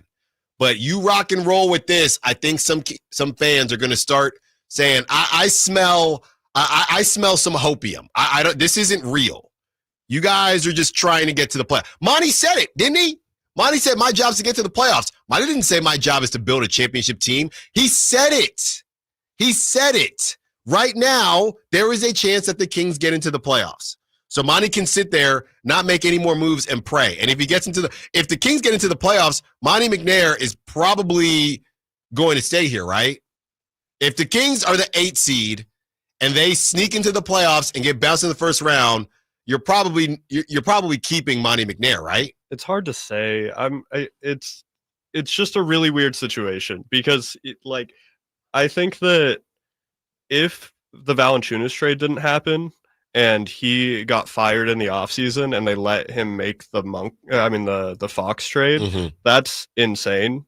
And even if he gets fired this offseason, him making these two huge trades and then just getting fired also just seems crazy. Like, this is the future of the team. It's all so weird. I really don't know because like you said, the Kings have so much stuff that they need. It's hard to address it all. Like, I understand people wanting to get rid of Keegan because it makes sense to want to get rid of an underperforming third-year player, but there's no other forward that really fills that role. He's the only one who plays defense on the team, really. Yeah. At a consistent level. Like you said, there's only one facilitator who only really started facilitating this season. He only really started getting asked to facilitate this season. I don't know how we get out of this mess. The whole Fox thing, really, I feel like that messed up a lot of maybe what they had planned, but I don't even know what they had planned in the first place. Well, and the thing is, honestly, maybe there are some conversations happening. Do you want Monty trading Keegan Murray if you don't know if Monty is going to be your GM when the offseason comes? Has something come down to say, hey, sorry, buddy, you haven't earned that, right? With your kids. Hey, you haven't earned, I was going to say your dog. You haven't earned a treat with your kids. Hey, you haven't earned screen time, something like that. Hey, right now, Monty, you can't touch Keegan. You can't even touch Devin Carter. And I don't know that came down, but if you don't, are you going to let Monty McNair move Keegan Murray and Devin Carter and your draft capital when you don't know if he's going to be your GM in the summer? I wouldn't. It's a real question. It's happened on other teams. There's been multiple people in charge of teams that make trades that have to do with the future of the team that they have no real investment in because they get fired in the offseason. Yeah. And it really messes up the building of the team. And again, it's a hard question. I don't know. Obviously, I wouldn't want to trade Keegan, but it's really hard to draw the line at like where we should let him cook or where we should be like, all right, hold on, and then get him out in the offseason. We got 20 minutes. Nico Harrison, he said he didn't know if he was still going to be he doesn't know how much longer he wants to be a GM. That would be the most infuriating thing to me if I were a Mavericks fan. So hold on. You traded someone who's not even 26 yet, and you don't even know if you want to keep. What bizarro world are we living in? And I got the tinfoil hat out for that whole deal because none of that makes sense. It still doesn't. And I can't wait for 30 years. What would I be? Yeah, 30 years when I'm in my 60s, and it all comes out that this was all a ploy to raise ratings in the NBA. The Mavericks never had a choice. I can't wait because this doesn't make sense, Anthony. All right, we are less than 20 minutes away from the trade deadline. Your calls, your texts. Are you getting nervous yet? Because I am. Allen Stiles, Sacktown Sports. Saturday night, Kings and Pelicans. Game night with Scott Marsh and the high flyer Henry Turner starts at 5:30. Tip off at 7. The Kings play here on Sacktown Sports. Sacktown Sports, 1140. If you're 55 and up, T-Mobile has plans built just for you. 2 lines of unlimited for just $30 a line. That's a 45% savings compared to Verizon and AT&T. But don't just take our word for it. It's not just the savings that are great with our T-Mobile plan. There's all this value from all these other things that T-Mobile offers. T-Mobile has been such a savings for us. We love it. Switch today and get 2 free 5G phones like the Motorola Edge with Turbo Power charging that gives you power for the day in just 15 minutes. And customers 55 and up can get 2 lines of talk, text, and data for only $30 a line. Go to T-Mobile.com/choice55 to learn more. With AutoPay plus taxes and fees, plus $5 per line without AutoPay. Debit or bank account required. 45% off 2 lines versus AT&T Starter and Verizon Welcome. Plan benefits vary. Motorola Edge on us with 24 monthly bill credits and new line for well-qualified customers, plus tax and $35 per line connection charge. See details at T-Mobile.com. Motorola Edge requires 68-watt charger. Charger sold separately. Actual performance will vary based on usage and configuration. Jackson Hewitt makes Texas feel like a yacht rock song. Please, give me my biggest tax refund, please. You, me, and a lifetime accuracy guarantee. And now get $100 just to try Jackson Hewitt. Does your tax person do that? Say goodbye to that no guarantee tax guy. Ready to sail through tax season? Go to Jackson Hewitt and you'll be limited time offer for new clients. Participating locations only. Terms at jacksonhewitt.com. Downy Rinse and Refresh. Break up with stinky clothes. Rinse it out. Every now and then I get a little bit tired of the stinks that just will never come out. Oh, Downy in the rinse shade. Every now and then I rinse it out. One wash and it delivers. One wash, it smells so clean. Downy Rinse and Refresh, it's a dream. Downy Rinse and Refresh. Fights odor in just one wash. Guaranteed. Why choose a Sleep Number smart bed? Can I make my side softer? Can I make my side firmer? Can we sleep cooler? Sleep Number does that. Cools up to 8 times faster and lets you choose your ideal comfort on either side. Your Sleep Number setting. And now save 50% on the new Sleep Number limited edition smart bed. Plus free home delivery when you add a base. Ends Monday. Exclusively at a Sleep Number store near you. Learn more at sleepnumber.com. This is the story of the one who, as a maintenance specialist for a historic high-rise, knows that vintage charm historically needs constant attention. Which is why when it's time to upgrade turn-of-the-century mechanicals, they turn to Grainger. With easy access to 1 million+ products and the scale to deliver when and where you need them. The right tools and supplies are never far away. So the one can keep that vintage building running like new. Call, click Grainger.com, or just stop by. Grainger, for the ones who get it done.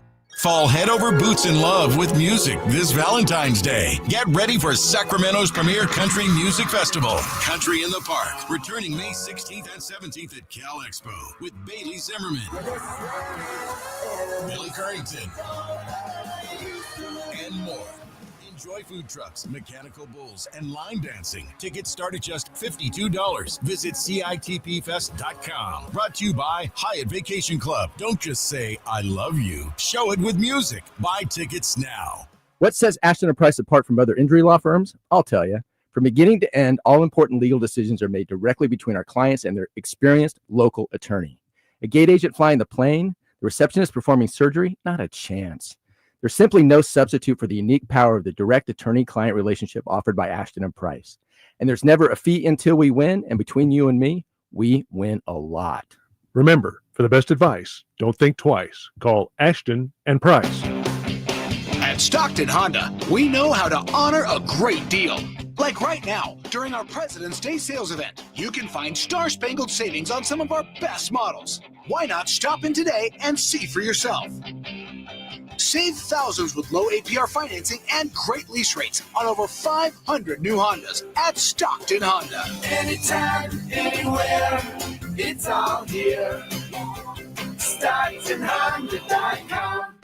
Twin Peaks is the best in the game. Here, it's bigger game days and bolder fight nights. I mean, where else can you find a scratch kitchen that always comes in clutch every day from lunch to late night? Only at Twin Peaks, the #1 sports bar.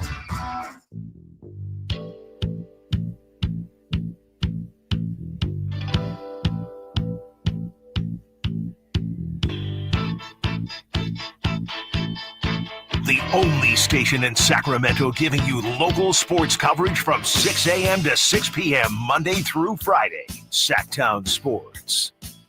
Oh, I'm just watching the clock tick. I feel like I'm back in school, but the opposite way. I would want the clock to go faster in school. 11:47. Less than 15 minutes away. And we have more deals. No, not with the Kings. No breaking news banner here. Detroit is acquiring Dennis Schroeder from the Utah. Dennis Schroeder has been on 7 different teams in the last 24 hours. Dennis Schroeder is acquiring a team that wants him finally. Detroit is acquiring Dennis Schroeder from the Utah Jazz, sources tell ESPN. Also, the Atlanta Hawks are trading Cody Zeller and Houston's 2028 second-round pick to the Rockets, sources tell ESPN. And I'm just looking here, man. And somebody mentioned it before. I'm on this. Go get Larry Nance Jr. Go get him. Now, does Larry Nance, he is closer to a power forward center than a power forward, small forward. So does it make as much sense with adding Valanciunas? Maybe not, but I don't care.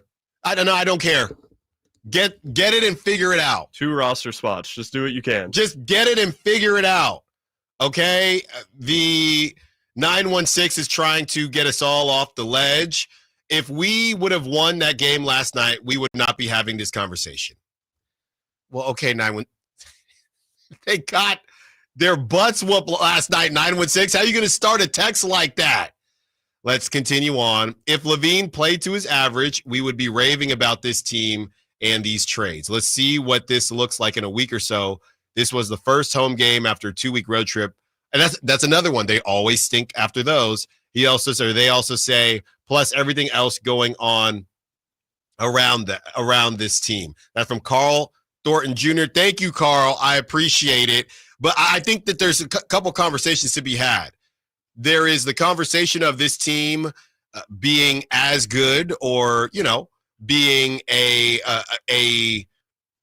7 seed, 6 seed, something like that. And then there is the bigger conversation of what's the vision for this team, right? Is it just, hey, let's just be good enough to convince our fans that we might actually sneak into the playoffs and do something? So I don't think you're wrong, Carl. I just think that there are a couple conversations. Do I think that this team could get hot and be this? Because I don't think they're catching. I don't think they're catching the Lakers. That's before these deals. They're not catching the Lakers in the 5 seed, and I don't feel like they're catching the Clippers either. Do I think they could get the 7 seed and win that game and sneak into the playoffs and make it interesting? Maybe, sure, but ultimately, this is also a larger conversation of what the vision is for this team. Because if it's just hey, we just want to get in and see, and we're going to be locked into that play-in. The play-in is probably the worst thing that happened. I gotta be careful here. The play-in is the worst thing that happened to a lot of teams because it can give them a false sense of competitiveness when in reality they ain't doing nothing. 916-339-1140. Let's talk to Lewis. Wants to be part of the conversation. What's up, Lewis? What you got for us? Hey, it's Louie, man. What's up, Louie?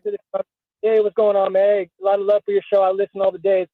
Thank you. Good citizen, man. Thank you. Appreciate it. Hey, I got to get this situation off my chest because if I don't talk about it, I'm never going to be able to turn the page. But Fox, I really can't get down with the way he's conducting himself, man. He admitted that he wanted out. He forced the destination publicly. He tried to engineer the deal, the deal to make sure the Spurs kept all their good players and bragging about it, man. That's super lame. And now you see Monk's demeanor regarding the trade. I really think Fox is snake. So I bought my ticket to the Kings game when they play the Spurs, and I'm going to be there. I'm going to give them a big boo. I got to get it off my chest. This is how I feel as a fan. A lot of love for your show, bro. Have a good one. I'm out. Thanks for the call, Louie. Look, everybody is entitled to fan how they fan. I said this when the deal first happened. Initially, I don't think De'Aaron Fox would get booed based on how it felt like things went. Now, how things are coming out after the fact, and Malik Monk saying, and Malik Monk hates when fans boo. I don't know if he hates when fans boo other teams, but Malik Monk does not like when fans boo. But now how this stuff is coming out, the Stephon Castle thing, texting Stephon Castle is crazy to me while the rumors were going on and admitting to it. We played the sound yesterday, and this goes out to all of you who say, Allen, we don't want to talk about that. Give Louis his time. There are a lot of people that don't like how this went down. So, the Stephon Castle conversations that were happening, I just needed a fresh start. So it's not necessarily about the fact that this going into this season. That's what makes the DeMar DeRozan thing, I think, the most bizarre, because the more it comes out, whether it's Monty McNair kind of alluding to the summer going a little squirrely, or the conversation of, I didn't extend, it's Supermax. Obviously, that was a perfect thing to hide behind. But now that it's coming out, why? And we don't know how much De'Aaron helped. Was it, hey, De'Aaron, we're trying to get DeMar. What do you think? Oh, yeah, I'll help. Or was it, I'm going to go get DeMar. We're going to kill this thing, yada, yada, yada. So to me, it feels like the former. It feels like it's, hey, De'Aaron, this is what we're thinking. And De'Aaron saying, for sure, like, I'll help you guys figure it out. It wasn't, I got this crew together so we can rock and roll. I don't think that's how it happened. Just from the hindsight of what we've heard, you had DeMar DeRozan saying, yeah, he was a part of the reason I came. So maybe DeMar was under a different thought process, but there will be more boos in March, not based on how De'Aaron left, but all this stuff that's coming out now. Whether that's fair or not, that's not for me to say. I'll be in the media section. You're not supposed to cheer or boo. Yeah, I think that two things can be true. And I think that De'Aaron was here for 8 years and obviously has a bunch of records. And he is undoubtedly an all-time great king. Mm-hmm. But also you can be mad about the way that he's handled himself in these situations and throughout the 8 years, if you want to be. Two things can absolutely be true. You can blame the team because it's absolutely the team's fault that there wasn't a insane roster in the 8 years that he was here, but it's also De'Aaron could have played better in a lot of the moments and could have handled himself better. So boo or cheer, I think that's up to you. 6 minutes, man. 6 minutes, and we're going to be joined by Brandon Nunez and Chris Watkins, and they're going to help me feel better about the fact that this is probably the squad that the team has moving forward. Allen Stiles, Sacktown Sports. You never know what you might hear when listening to a Sacramento Kings game. Now to Keegan, going for another triple. Man, is he feeling it. Keegan, can he do it? Yes, there's number 11, Keegan Murray. Keegan steps back. He just knocked down his 12th three-pointer, a Kings franchise record. He's got 45 points. Never miss a moment of Sacramento Kings basketball with Sacktown Sports and the Sacktown Sports app. In a world that moves a million miles a second, Haagen-Dazs invites you to slow down and savor every delicious bite. Take it one almond at a time with a Haagen-Dazs Vanilla Milk Chocolate Almond Bar. Madagascar vanilla, rich milk chocolate, and toasted California almonds make this unmatched icon legendary. Whatever Dazs you savor, a snack bar or your favorite flavor, say goodbye to the fast life and hello to savoring the finest ingredients and the richest and creamiest ice cream. That's Dazs, available at retailers nationwide. This is the story of the one who, as a maintenance specialist for a historic high-rise, knows that vintage charm historically needs constant attention. Which is why, when it's time to upgrade turn-of-the-century mechanicals, they turn to Grainger. With easy access to 1 million-plus products and the scale to deliver when and where you need them. The right tools and supplies are never far away. So the one can keep that vintage building running like new. Call, click Grainger.com, or just stop by. Grainger, for the ones who get it done. Discover unbeatable value at Folsom Buick GMC's President's Day sale. Enjoy a 20-year, 200,000-mile powertrain warranty for lasting peace of mind. Lease the 2025 GMC Sierra EV for just $859 per month. Limited stock available. Save up to $12,750 on the Sierra Denali. Offers end March 3rd, 2025. Visit Folsom Buick GMC, your EV headquarters for power, performance, and savings. Call now before these deals are gone. Hey, what's up, everybody? It's your boy, Kyle Draper. Equip your staff with top-notch uniforms, professionally cleaned and delivered weekly to your workplace by Alsco Uniforms, proud sponsors of the Sacramento Kings Mob Crew. Our services include uniforms, towels, floor mats, mops, first aid supplies, and restroom essentials to uphold cleanliness and safety standards in your business. Discover why it pays to keep clean with Alsco Uniforms. Visit alsco.com to learn more. Again, visit alsco.com. It was 1879 when the first President's Day was established, and it's been a holiday ever since. Hi, this is Frank LaRosa with a word about Naturewood Home Furnishings. I'm guessing when the Keys family opened the first Naturewood Home Furnishing store in 1948, a President's Day sale was not top of the mind. But the family probably celebrated the holiday with a picnic and a big slice of cherry pie. The store name Naturewood was selected to reflect the quality of the wood furniture for sale. And that focus on quality continues today with brands like FlexSteel, Trailway, Stickley, Fusion Designs, Stanton, and many, many more. The Naturewood Home Furnishings President's Day sale is the perfect time for you to find the right accent piece for your living room, a new bed for your bedroom, or to completely refurnish your entire home. See all the fine furniture and accessories on sale with Naturewood's President's Day sale. Find that perfect piece of furniture that's new today and filled with memories for tomorrow. Naturewood Home Furnishings, off Highway 50 at Hazel. Look for the water wheel. Hurry in and save big during Honda's President's Day sales event at Folsom Lake Honda, your one-stop Honda shop. Hurry in and save on our best selection of new Hondas. Each is priced to sell now. Folsom Lake Honda is your one-stop Honda shop for great pricing on a giant selection of new CRVs, HRVs, Civics, and Accords with low finance and lease options. Plus, get an instant cash offer for your trade. Get to Folsom Lake Honda or go to FolsomLakeHonda.com. Folsom Lake Honda, yeah, your one-stop Honda shop. Hello, Sacramento. I'm Emran Pilati, owner of True Sports Cards and Collectible Store here in Rockland, California, and the host of the True Sports Cards Show that airs right here on Sacktown Sports 1140 every Saturday from 10 to 11 a.m., where we discuss the latest trends, hottest products, and deliver exclusive interviews with other industry leaders. And don't forget to visit our shop, True Sports Cards, at 6661 Stanford Ranch Road in Rockland and see what we have for all your sports card and memorabilia needs. KHD1 Sacramento, KYMX HD3 Sacramento. From the Power Business Technology Toshiba Studios. Sacktown Sports 1140.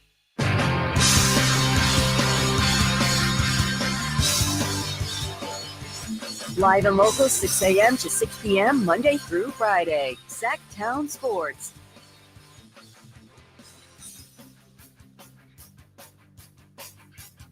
One minute, according to the TV, I see 11:59. According to the TV, says 1 minute, 25 seconds.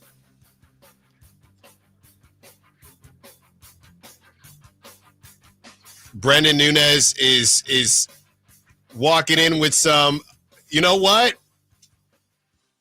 You know what, Anthony? Hit it. When it breaks, We have it first. it's Sacktown Sports breaking news. Brendan Nunez, I'm refreshing everything now, but Brendan Nunez is letting us know. Here it is from Chris Haynes. The Sacramento Kings are acquiring Jake LaRavia from Memphis, sources tell me. At the buzzer, that's 2 minutes ago. Thank you so much, Brendan. Jake LaRavia. I'll tell you this much, guys. When I covered the Warriors, it was that draft. I can't remember who the Warriors got, but Jake LaRavia was taken right before the Warriors picked. I think that might have been the Patrick Baldwin draft. I can't remember, but I really liked Jake LaRavia. 6'7", power forward, small forward type. He's a shooter. Is he? Give me your comps as Chris Watkins and Brendan Nunez sit down. I will say this: we know Monty's type. You know, if we want to do the Charmander Charizard thing with Doug McDermott, Kevin Huerter, and Jake LaRavia, he's definitely not a defensive savant, right? Am I off on that? He's a shooter. Yeah, shoots the ball well at 6'7". I think defensively there are some interesting things. You know, he's a guy that's going into unrestricted free agency because suffered injuries that really hindered his first 2 seasons in the league with Memphis. After getting drafted in the first round, they don't end up picking up his team option for that 4th season, which leaves him going into unrestricted free agency this year. But so a rental possibly in a way, potentially, but the Kings will have some rights to him obviously here as part of this deal. But a guy that really took a step this year by doing a lot of the little things, whether that's, you know, just hustling for 50-50 balls. Memphis plays the highest pace in the league, and they play a very deep roster. So he's going out there, and he's not the quickest guy, but just a hustle guy in general. And I think 6'7" is really the key here. You're getting a wing that just some wing forward depth that was desperately needed on this team for years now. And you finally solved that a little bit here. Still sort of details are out too. TBD. Yeah. Do we got what else is going on? 2028 second round pick to Memphis plus Colby Jones and Alex Len. Oh, okay. Well, we thought about that with Valanciunas joining the crew. Part of the Marcus Smart trade as well. Right. We thought about that when Valanciunas joined, what would happen with Alex Len, and now we know. Thank you for your service, Colby Jones and Alex Len. I'm looking real quick, guys. Jake LaRavia. He is only 23 years old, as Brendan, you said, a couple of injuries. I really did like him a couple years ago when he went to the Grizzlies. 47 games this season, 7.3 points, 4.4 rebounds, 2.8 assists, 49% from the field, 44% from three, 69. That's kind of surprising. 69% from the free throw line. But, I mean, to your point, Brendan, that's a little bit of everything. And we saw him get time with some of the injuries from the Memphis Grizzlies. Look, I'm not going to get on Monty for not doing anything, and then he does something and said, well, that's not good enough. This was at the buzzer. I talked a little bit about this. We don't know what constraints were put on him. You know, is Monty, is he allowed to move Keegan Murray? You know what I mean? Whatever it was. So let's get something. He's an upgrade from Doug McDermott and Kevin Huerter and some of the guys that have been trying to fill in there. And I would say, would you say he'll take some of, not necessarily Trey Lyles' minutes, but some of those spots where Trey Lyles was that power forward as well?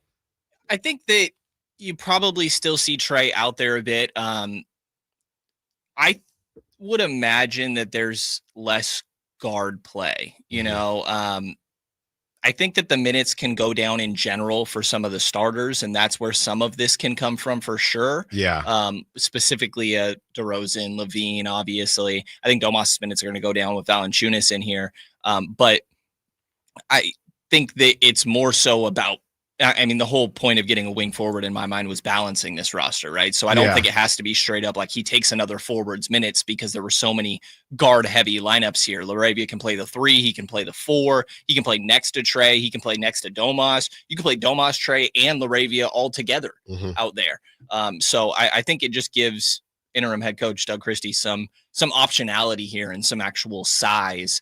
You know, there's like I just laid out, there's real lineups that I think are viable where the Kings can actually go big now. Yeah, just a lot more flexibility. I mean, guys, we were all sitting next to each other last night, and there was a scene where Malik Monk, he was dealing with the foul trouble. Malik Monk subbed in for Keegan Murray, and I'm just thinking, I don't like that. I don't know how often that should be happening. To your point, Brendan, with all the guard play and just having different combinations to go to. All right, guys. Well, let's get right into it. Obviously, there's so much to break down. And look, initial grades are going to be tough. But Chris, with this move being made, the roster is now set going into, they sit at 500. The roster is now set going into the rest of the season. I guess it depends on your expectations, but how you feeling about the Kings, Monty McNair, and what they were able to do this go around?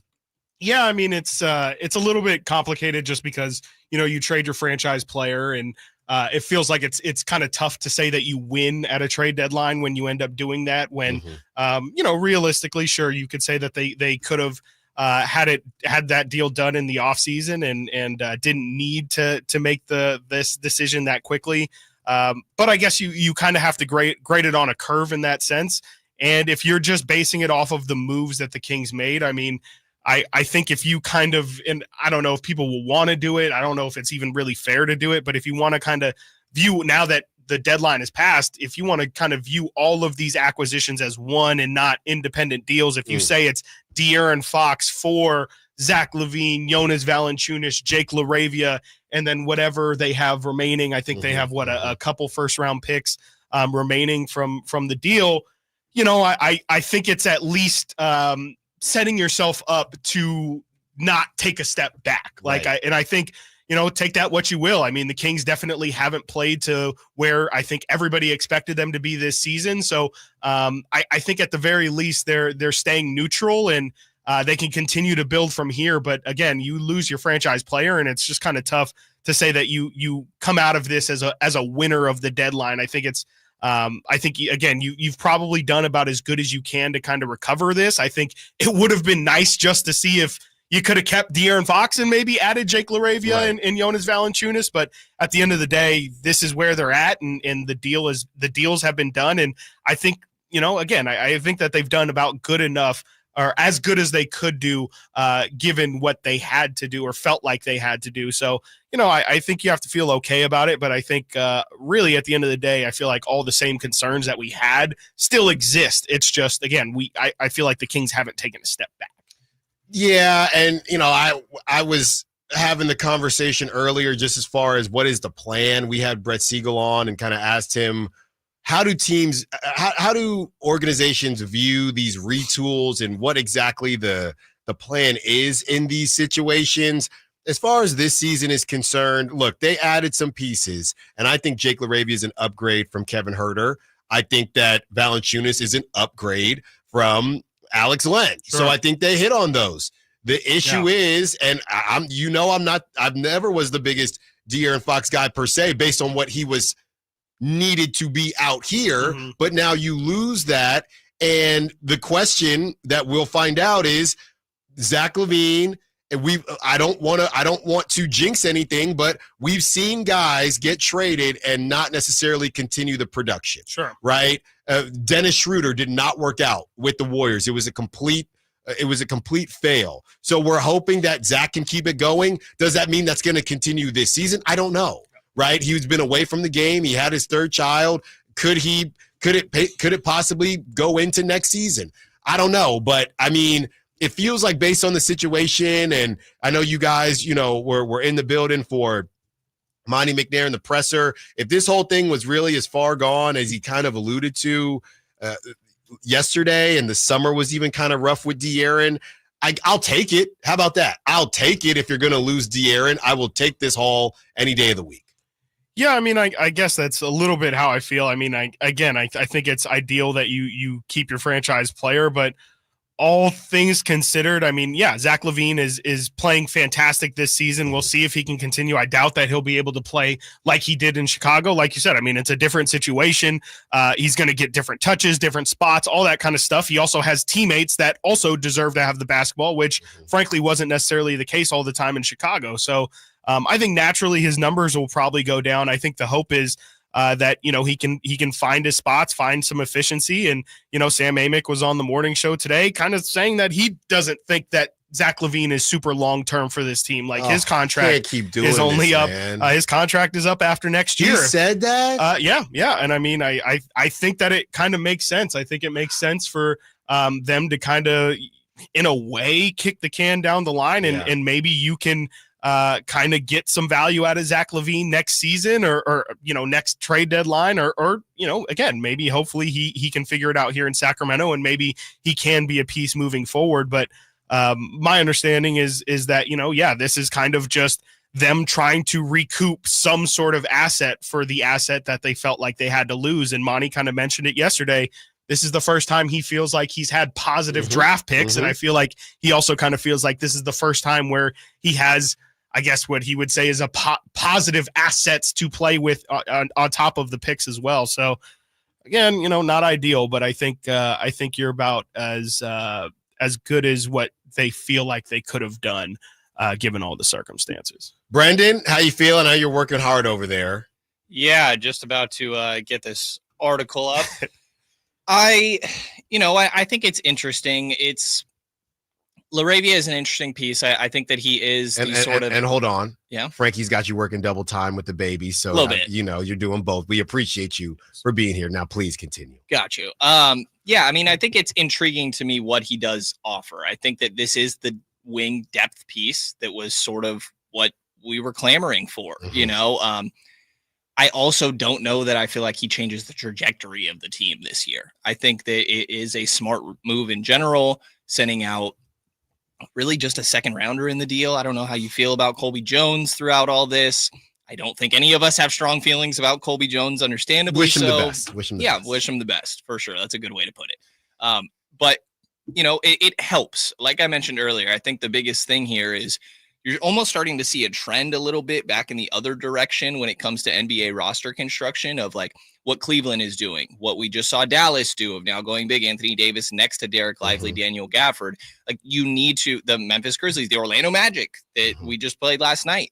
Like you see these teams that roll out jumbo lineups, and I don't even think the Kings had an option to do that. No, you know, maybe there's some world where you're running DeMar or Levine at the 1, Keegan at the 2, and it's like, I mean, I'm already lost at that point. Who's playing the 3 and the 4? So again, I think the biggest thing here is it gives you optionality when it comes to what rotations you want to go out there.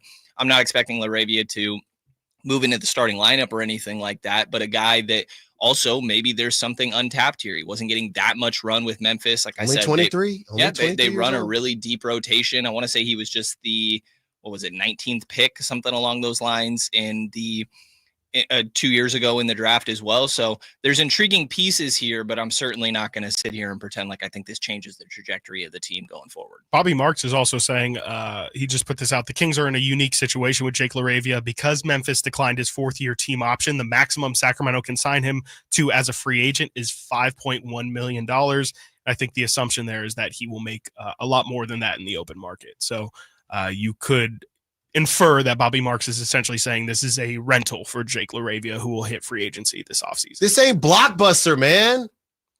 I'm done. Crazy. That is kind of crazy. That's crazy.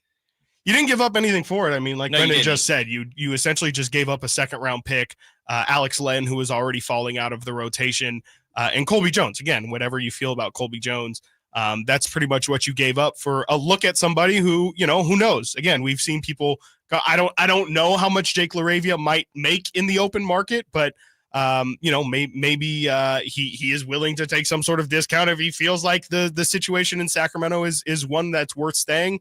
I don't know. On its surface, it does seem like that wouldn't be the best idea, but at the same time, again, I think that this team is really trying to compete for the remainder of this season, and they are trying to do as much as they can to kind of keep their heads above water this season. And I think the plan is to readjust this offseason if I had to read some tea leaves. You know what? Unfortunately, this reminds me of a little bit. You remember when Dante DiVincenzo was going into, was it restricted free agency, actually, I think at that point, but the Kings got him right before he was going into that offseason. Right.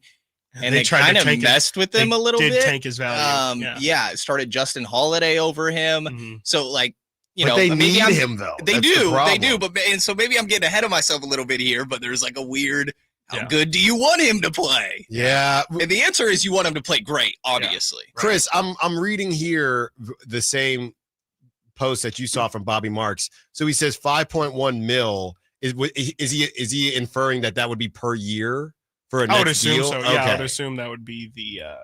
I would assume that would just be the maximum amount of money per year that they could offer. All right. On the other side, we continue the conversation. Is this in some weird way a win-win? Let's explain on the other side. Allen Stiles, Chris Watkins, Brendan Nunez on the way back. Allen Stiles, Cyclone Sports. All guests and callers join us from the Folsom Lake Honda hotline. Folsom Lake Honda, your one-stop Honda shop. On the move? Got somewhere to be? Take Sacramento Kings basketball with you. The Sacktown Sports app will let you stay connected to your passion. Never miss a moment of Sacramento Kings basketball with the Sacktown Sports app.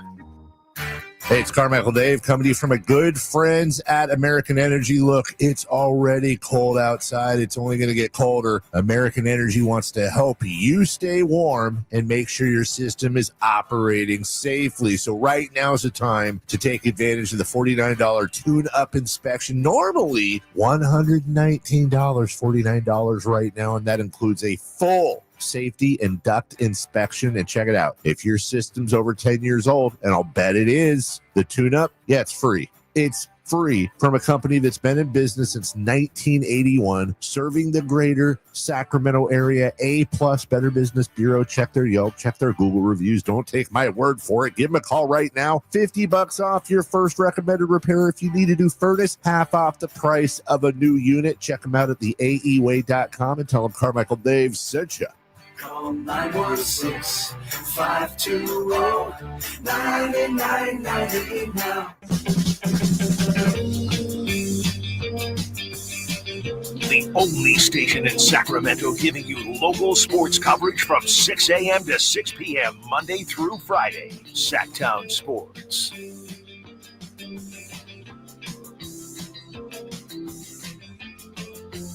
Yeah, I like this music coming from Anthony. Anthony doing a great job for us. Brendan, actually, I was going to say Kyle Ledbetter, he won't be back tomorrow, but neither will I. Brendan will be filling in for me tomorrow here. Yeah. It's somewhat TBD still currently. Okay. But I think so. All I right. think so. Hey, it'll be a surprise. Yeah, it'll be a surprise for everybody listening. All I know is I'll be listening on the plane if I'm able to do so on my way. Where are you headed? To Redmond, Oregon. Oh. For my goddaughter's birthday. Yeah. Popular vacation spot. Yeah. It's going to be terrible. Yeah. Excuse me, because my buddy listens. From the weather. I was going to say, who's listening? From Who's the listening? weather perspective. Maybe Allen will be in tomorrow. Yeah, exactly. You don't want to come? Don't come. All right. So as we break down, I'm talking about the weather, Tyler. You know I'm talking about the weather. So as we break down what the Kings were able to do, I was talking about some details with you guys right here. And look, I know I've been a little doom and gloom here, people. You know it takes me a while to find my way, but I can cook up some optimism. And this is what I got. Guys, this is a win-win for the Kings, isn't it? Hold on. They get into the play-in. This is still a team where, Chris, you coming up as a young buck in Sacramento didn't see a lot of competitive basketball. You get to see your team either a 7, 8, 9, 10, maybe they get a 6 seed, and you get to see some competitive basketball. We're still getting used to postseason basketball in Sacramento. Or this is a complete disaster, and that's a win-win. And there's a chance for Cooper capture the flag, baby. There's a chance. I don't think there is a chance. I think they've already won too many games. Maybe if that Hornets pick was not protected. Right. We'd have to talk about some crazy lottery luck at that point. Okay, but they would keep their pick at the very least. Yeah. If they're the 10 or the 10 or they miss out on the play-in, if this is a flop, we're back in a very deep draft. Huh? But what does that mean for like we would be back. The prospect? Like how would people look at your team? You know, if you Does end up DeMar flopping DeRozan still that wanna be bad, here? DeMar's probably gone. Sure. Yeah. But hear Malik's comments the other day, yesterday. Mm-hmm. Yeah, but you're seeing you're getting forced into. There's no more foot in, foot out. It's rebuild time. Yeah, I think that, like we talked about after the Levine trade, Not on that, there's probably a refound energy with this group. Like, you would hope that this is a spark in a way, the same way that when they, went to Doug Christie in place of Mike Brown, they roll off, 7 straight, 11 of 15, whatever it was there. The LaRavia move itself, I think, is very low risk. We're talking about a 2028 second rounder. Colby Jones, Alex Len, guys that aren't really playing on a night-to-night basis. Alex Len certainly won't play now that Jonas Valanciunas is on this team as well. So there's very low risk there, even with the, likelihood that LaRavia ends up walking this offseason. It's low risk, and it's something that you very much needed. So I don't know that I'm as optimistic about the outlook of this team as maybe you seem to be, but it's something, and it's something that needed to be done, and a step in the right direction for the rest of this season. Yeah. And now we got 2 options here, All it took was trading your star player. All it did. And, star this, star that, star so bright. I wish a star I'd see tonight. Don't get me started with De'Aaron Fox. Wow. Chris already knows this. Chris, come on now. Now listen, come on. What's up? You hear what I'm saying here, man. You got 2 routes to Marvin go. Bagley's been traded again. Wizards are sending Marvin Bagley to the Grizzlies as a part of the deal. Johnny Davis to Memphis. So there you go. There's 2 draft busts, frankly. Wow. Just kidding. That's swap crazy. I mean, what are we talking about here? Johnny Davis is like all-time terrible. Yeah. Marvin is Marvin. Speaking of as well, this was 20 minutes ago. The Pacers traded James Wiseman to swerve around that question. What was the question? No. Go ahead. I just saw your question. James Wiseman. My question. Oh, you swerving. Yes, I swerve. Yeah. See, no, but I'm going to get you back. James Wiseman is going to Toronto. Great. That should be interesting. You know what's wild is that Cam Johnson is still on the Brooklyn Nets. Still on the Brooklyn Nets. That's tough, man. Well, even Jimmy got out. Yeah. It's like they said Zach got out. Yep. I mean, John Collins, poor John De'Aaron Collins, got still out. there struggling too. And you know who else? You know who else? As we turn, you guys got jokes today. As we turn the page to tonight's game, eventually, Jeremy Grant still on the Blazers. Still on the Blazers. And now we're dealing with a team that's won 9 out of their last 10, and they didn't get touched. Yep. They did Toumani not Camara, which is DeAndre kind of Ayton. nuts. Yeah. None of them. Denny's playing great for them right now. Poor Matisse Thybulle. Matisse Thybulle That still dude's chilling just over been- there. Well, he can't play. Yeah. Yeah. Robert Williams. Yep. Just Yeah, made it, and that then was all the those name. centers. And then you just see Mark Williams, another injury-riddled big. Yeah, he got Get moved. a crazy package for him. Yeah, your boy Dalton Connect's gone now. That's how I started Teaming the up show. with Tejan. That's what I'm saying. Yeah, I'm a this Hornets is guy great. now. Yeah. I mean, Tejan looks terrible, but I hit on Dalton so far. Yeah. I'm trying to, we're having a little bit of fun with what the Kings are going to be able to do now. I didn't spend a lot of time on last night's game because it's not the team. The Magic, I know they're walking bricks, but they were due. They were due for a win. They've been playing. I don't know if they were horribly. due for 130, though. Second worst offense in the league. I mean, and I'm going to be honest with Anthony the audience Black, here. I heard you going in on Anthony Black. Once this morning. Anthony Black made that 3, I grabbed my stuff and left. Yeah. You did. Can't confirm. I've seen enough here. Alan said they called it. I'm calling. I'd say, guys, when they stop showing up, I leave. Okay, Yeah. that's when I see. Well, he's gone now, so it doesn't matter. Colby Jones and guys like that.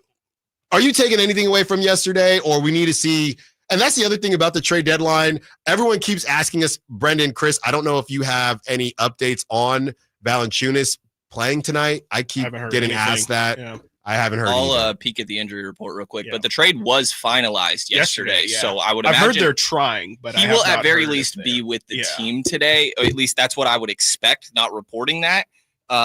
And yeah, currently no injury report update, but we're gonna get another one here in like 7 minutes. So we'll see. And you look at this thing. You play the Blazers tonight.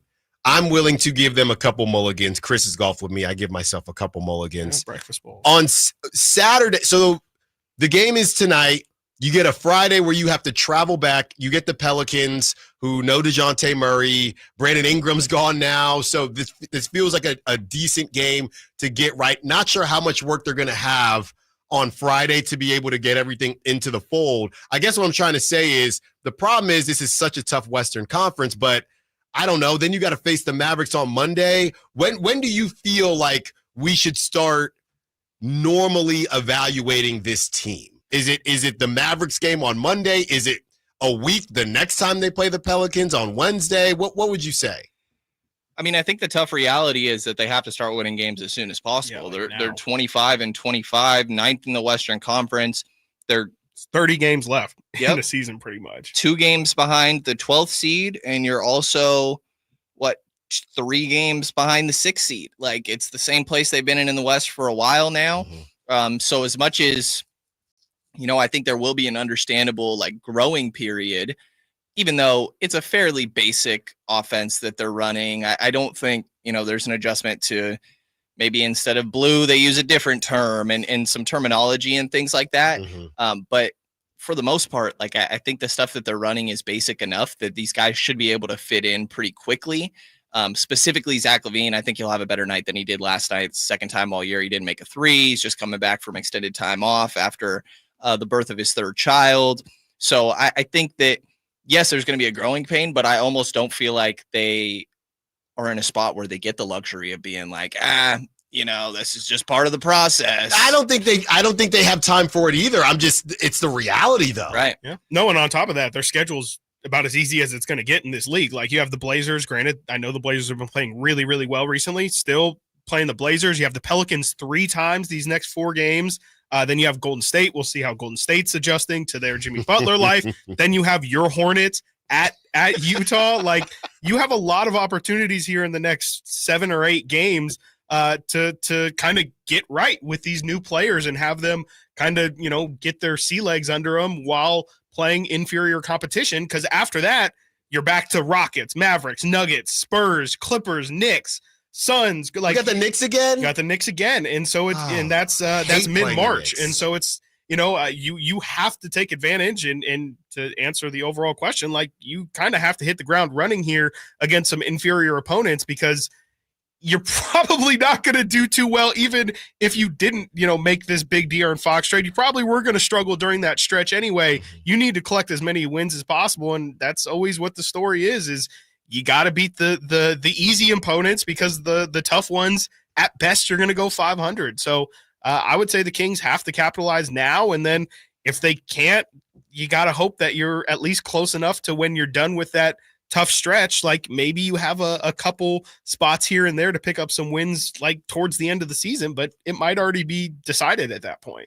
I think to straight up answer your question, there's 5 games until the trade deadline, and maybe I'll allow, not that it's up to me, but after the trade deadline, you have some time together as a group. That's what I'm saying. You would think that these 5 games leading up to it will be a little learning curve. Yes. And then after that, you got to be rolling. Well, and to Chris's point, it lines up perfectly for the Kings.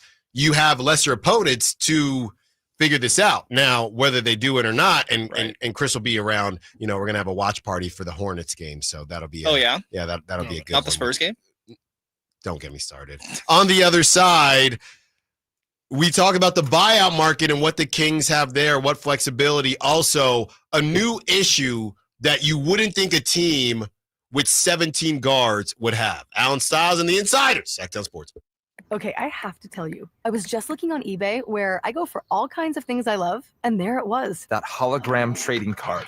One of the rarest. The last one I needed for my set. Shiny like the designer handbag of my dreams. One of a kind. eBay had it, and now everyone's asking, ooh, where'd you get your windshield wipers? eBay has all the parts that fit my car. No more annoying.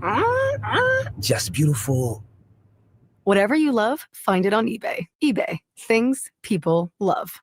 With Progressive's Name Your Price tool, you get coverage options based on how much you want to pay for car insurance. And then you decide how to spend the rest of your money, because you're in charge. And right now, you're going to pay for groceries. But you decide what groceries. Just keep in mind you're running out of dishwashing soap. But you decide if you're going to buy that soap. Just those dishes won't clean themselves, will they? Remember, with Progressive's Name Your Price tool, we'll help you find coverage at a fair price. And then you're in charge. Progressive Casualty Insurance Company and affiliates. Not available in all states. Price and coverage match limited by state law. Serious accident. You deserve the law offices of Jeremy Winter. 877-637-3237. Jeremy lost his mother in a car accident and knows firsthand the pain caused by tragedy. That is why he became an attorney to fight for others who are going through a tragedy. If you've been seriously injured in an accident, you deserve more. You deserve better. You deserve Jeremy Winter. 877-637-3237. You know, when it's all on the line, you need a big-time closer, and that's especially true when it comes to your garage door. And that's why I recommend National Garage Door, 638-4554. Whitey Gleason here for National Garage Door. Whether you're looking to repair an existing door or get a brand new one installed, you need National Garage Door. Family-owned and operated. They've been around since 1974 because service is their number one priority. National Garage Door are the region's BSE. It's broken spring experts. Styles, prices, and quality of the new doors will amaze you. Our garage door was starting to sound kind of, and that's not good. So Kevin from National Garage Door came out. He said patching up the old one was an option, but we're getting a new garage door. We're pretty happy about that. National Garage Door sells quality Rainer branded garage doors. They offer sales, service, and installation on all residential and commercial doors and operators. If you have garage door needs, old ones coming apart, or you're looking to improve your curb appeal, let National Garage Door come through for you in the clutch and be your closer. 638-4554, National Garage Door. Hey, it's Capital Casino, Sacramento's #1 poker room, and the regular season is over, but the high hand bonuses, those are not. $500 per primetime football game, whether it's weekend, Monday night, whatever it may be. And those bonuses available until the season ends, including the big game on February 9th. Capital Casino, 411 North 16th Street in downtown Sacramento. For more information, log on to capital-casino.com. Please gamble responsibly. 1-800-GAMBLER. I can't believe how spotless my floors look after using the Swiffer Power Mop. No more dragging around a heavy mop and messy bucket. Now I get the same deep clean without all the work. Thanks to the powerful solution and scrubbing pad of the Swiffer Power Mop, dirt and grime don't stand a chance, and I don't break a sweat. Mic drop. Mop drop. Swiffer Power Mop. Swiffer Power Mop. A smarter way to mop. Try it or your money back. When might you be buzzed? When you suddenly love everything. You guys, I love this song. I love these nachos. I love our kickball league. Oh, I love this guy. What's your name? You know what I love? A ride when it's time to head out. If you see a buzzed warning sign, call for a ride when it's time to go home. Buzz driving is drunk driving. A message from NHTSA and the Ad Council. I love your car. Is this real leather? Twin Peaks is the best in the game. Here, it's bigger game days and bolder fight nights. I mean, where else can you find a scratch kitchen that always comes in clutch every day from lunch to late night? Only at Twin Peaks, the #1 sports bar. Show up early, cash out quarterly. The first 100 fans to show up for the big game on Sunday get a free square for the chance to win a Twin Peaks gift card at the end of every quarter. Plus, every fan scores free fried pickles just for showing up. Contact your favorite store for information on availability and offers.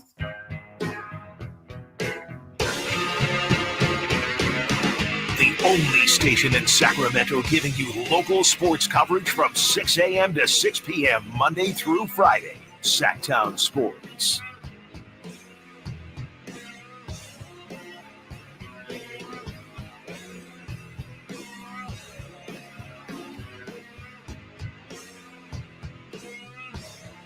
Joined by Chris Watkins, Brendan Nunez, breaking down the trade deadline extravaganza. 30 minutes have passed. How are you feeling about your Sacramento Kings? Okay, guys, so Jake LaRavia, Jonas Valanciunas, Zach LaVine, and they may not be done yet.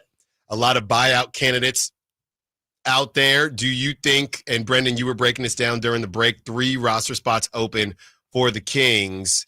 Do you think that there is something else that they may acquire before this is all said and done? Yeah, they have 3 roster spots left after all of this.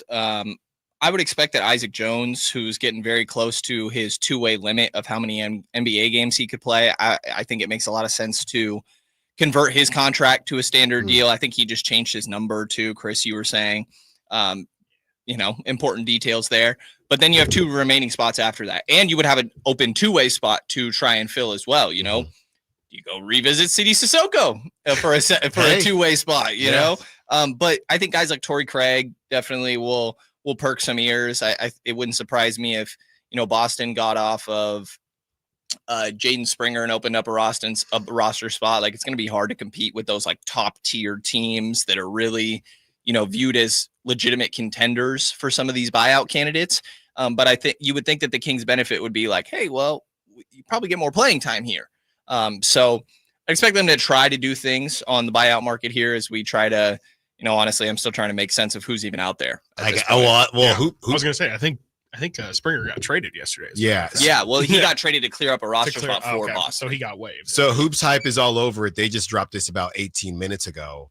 And a name that I've been bringing up for a while, Larry Nance Jr. is on this list. Ben Simmons and Bojan Bogdanovic, Seth Curry and Taj. Those must be names to watch. I don't think they've been bought out yet. Yeah, projecting. Yeah. Because I was like, I don't think Ben Simmons has been bought out. Yes, Bruce Brown and Kelly Olynyk, guys like that. So yeah, I mean the list is doing its thing, guys, and I think that the Kings are gonna look to do something. Whether they do something, I'm not sure. But one of the conversations that we've had a lot of is the amount of guards. And Chris, I want to throw to you because you've kind of been all over this from a playmaking perspective, and all guards aren't created equal. And I think we saw some of that last night. And Zach LaVine is going to have the ball more as he gets more comfortable in the offense. But even the biggest De'Aaron Fox hater has to admit that what we saw last night, once Malik Monk got into foul trouble, showed another issue with this roster that you don't really have a backup point guard. You got backup guards, but Keon Ellis is not there yet. Devin Carter is not there yet. And I'm not sure Malik Monk is there yet. And you can make that argument, but that's what we got, right? And that was something I was talking to someone yesterday, and they said, it's not crazy that it wouldn't have been crazy for the Kings to get Chris Paul back in that deal. And on the outside looking in, I can hear Allen right now not seeing what I saw last night, freaking out. It just like a lot of fans would. If they got Chris Paul, who's 5'11", back, but after seeing what I saw last night, they need a backup point guard, which is crazy to say with 18 guards that they have. I think they need a starting point guard, to be honest. I think that it's a nice audition that you can give Malik, and who knows? I mean, I can definitely be proven wrong. I think he's shown capability. I understand why he's shown enough to even think that there's a possibility he could be ready for a step up like that. But I just think he is a good playmaker situationally, like for what he is. I think he is a really good playmaker. I think the fact that he and Domas have that two-man game is a great plus to have. But I think it's a completely different thing to say run the show and make sure that everyone's kind of getting their touches. I always talk about there's a quote that Mike Conley had way back when he was in Memphis about, talking about how it's his job to make sure Zebo's getting enough touches, make sure that Marc Gasol's getting enough touches, make sure Tony Allen's getting enough touches. And I just don't know if Malik Monk, not as an insult to him, I think it's really just an instinctual thing that point guards have. You kind of have to have that in you where you just instinctually know, I need to make sure my guys are getting enough touches. And I think Malik, is just a natural scorer. I don't think that's necessarily how his makeup is. I think he can play make, but if you're going to ask him to have that be a primary thing that he does, I think that you're going to see, frankly, what we saw last night, and that's a lot of turnovers, a lot of sloppy play, and a lot of times where it can feel pretty erratic at points. But I think with that, you're going to get some really exciting moments too. There's going to be days where Malik is locked in, and you're going to have Zach LaVine flying down the floor, him and Malik throwing lobs back and forth. Like, there's going to be days where this Kings offense is going to be really exciting. But to your point, you're going to have also nights like last night where, maybe Malik's in foul trouble. Maybe Malik's shot isn't falling. Maybe Malik's drawing more attention than what he typically would. And we're going to see this offense really struggle and look really, really clunky at points because they just don't naturally have somebody who runs the show and knows how to kind of operate in that. Yeah, I think Chris pointed out yesterday, and it was a good point of like when Malik gets in trouble a little bit, whether that's foul trouble or just having an off night, like who's your fallback? And I don't think that you can feel comfortable with Devin Carter at this point. Still optimistic about his future, but just hasn't looked good at all so far. Keon Ellis, not a traditional point guard at all. I think when he gets pressed, that sometimes even just bringing the ball up the court can be a little bit difficult. Last night, there was a lot of talk about, like, Domas even said to LaVine at a point while Malik was off the floor, Domas shared this with us, that like, hey, turn to Zach LaVine, you got to run point here. And Zach talked about it after the game. Like, that's one of the learning processes, is figuring out like, oh, this is my time. And so I think your offensive responsibilities when it comes to point guard really go to Malik Monk and Zach LaVine, DeMar DeRozan, Domantas Sabonis somewhat, but really those main three guards, and they're all score first players. Not that De'Aaron wasn't, but you saw him have 13 assists yesterday for the Spurs. Like, I missed it. I think that, sounds about right. That is a concerning aspect here, but I saw somebody joke like the Kings are a team of a bunch of hoopers with Domantas Sabonis to try to bring it all together, and they don't really play defense. Yeah. And I still think that's kind of where we're at. LaRavia may help you there, Jonas, whatever, some size. But offensive flow, I think, is something that, just keeping tabs on as we go here. Yeah, I'm looking here, and a name that we brought up before, but Trey Jones, who goes to the Bulls, they were looking to move him. They didn't move him. He's making $9 million. He's another guy who this is the last year on his contract. So he's making 9.1. After this, he's an unrestricted free agent. Not sure that there's anything that you could do. We know that they're comfortable working with the Bulls and that, that whole money situation. Maybe at this point, they're just going to ride.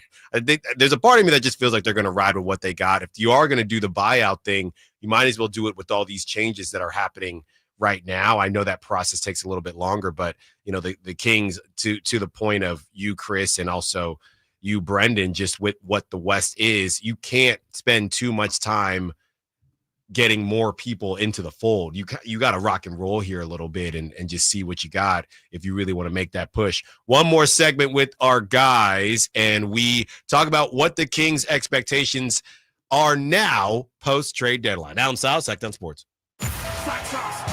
Tonight, Kings and Trailblazers. Game night with Scott Marsh and the high flyer Henry Turner starts at 5:30. Tip-off at 7. The Kings play here on Sacktown Sports. Sacktown Sports, 1140.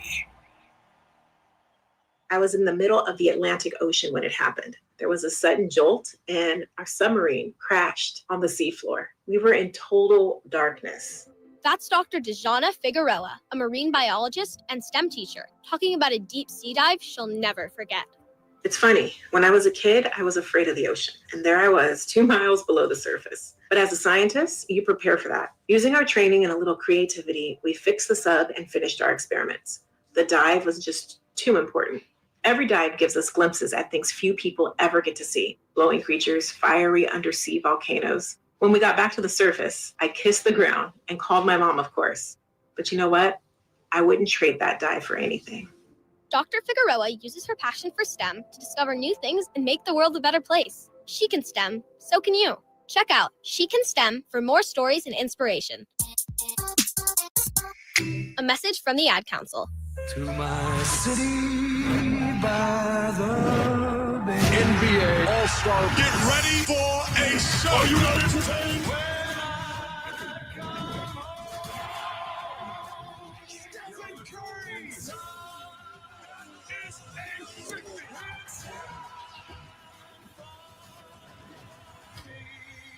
Let's get it on TNT. Wesley Financial Group is not a law firm. If you own a timeshare, don't miss this public service announcement from Chuck McDowell, founder of Wesley Financial Group. If you receive an unsolicited phone call or mail piece to discuss selling, renting, or especially canceling your timeshare, don't fall for it. If you really want out of your timeshare, hang the phone up immediately or throw that mail piece in the trash and contact your timeshare resort or Wesley Financial Group for assistance with your timeshare. As the only Inc. 500 timeshare cancellation company, our knowledge, experience, and results has made Wesley a trusted resource for over 40,000 families we've helped get out of their timeshare. Give us a call and I'll send you our timeshare exit information kit free with the straight facts about your timeshare and all of your options for cancellation. Call for your free info kit, 800-301-4422, 800-301-4422, 800-301-4422. Discover unbeatable value at Folsom Buick GMC this President's Day. Drive with assurance and our 20-year, 200,000-mile powertrain warranty. Enjoy $10,000 off all 2024 Hummer EVs, plus 0% APR for 60 months for qualified buyers. Lease the 2025 Hummer EV for just $818 per month. These offers end March 3rd, 2025. Visit Folsom Buick GMC today, your EV headquarters for power, performance, and savings. Select units and check dealer for details. Okay, guys, who is done with their Valentine's Day shopping? What are you waiting for? Stop putting off your Valentine's Day shopping and go to Prestigio Jewelers today. She's right. Prestigio Jewelers has everything you need for Valentine's this year. And you're approved to guaranteed. No credit, bad credit, even bankruptcy? 6 months proof of income guarantees you a credit line of $400 to $10,000. Time is running out. Make this a Valentine's Day she'll never forget. Visit one of our showrooms today or online at prestigiojewelers.com. Hey, it's time to pull up your calendar app. The Sacktown Sports Live Events calendar is packed with must-see shows. Get ready for Miles Kennedy at Ace of Spades on February 18th, a night of pure vocal power and killer guitar work. Then on March 8th, the Fists Fly at Thunder Showdown Boxing at Thunder Valley, where every punch could be a knockout. On March 15th, the legendary Steel Panther brings their high-energy hair metal madness to Ace of Spades. This one's going to be wild. And the next night, country fans get their fix as Alexandra Kay takes the stage at Ace of Spades on March 16th with her soulful vocals and heartfelt songs. Then March 29th, it's a doubleheader. Papa Roach and Rise Against tear up Golden One Center for a night of high-energy rock. And over at Hard Rock Live Sacramento, comedy legends Jay Leno and Arsenio Hall team up for an unforgettable night of laughs. Tickets are going fast, so don't wait. Get all the details at sacktownsports.com. The good news? Now that you've lost the excess weight, InShape Fitness is here to help you maintain your new look with everything from fitness classes to full-length mirrors to admire your new self. We are InShape. You are ready. Join online today at InShape.com.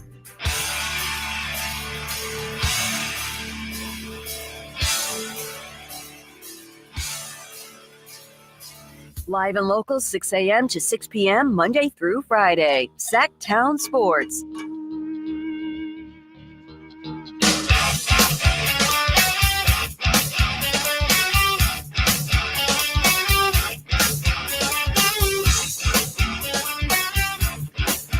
We got the guys for 15 more minutes.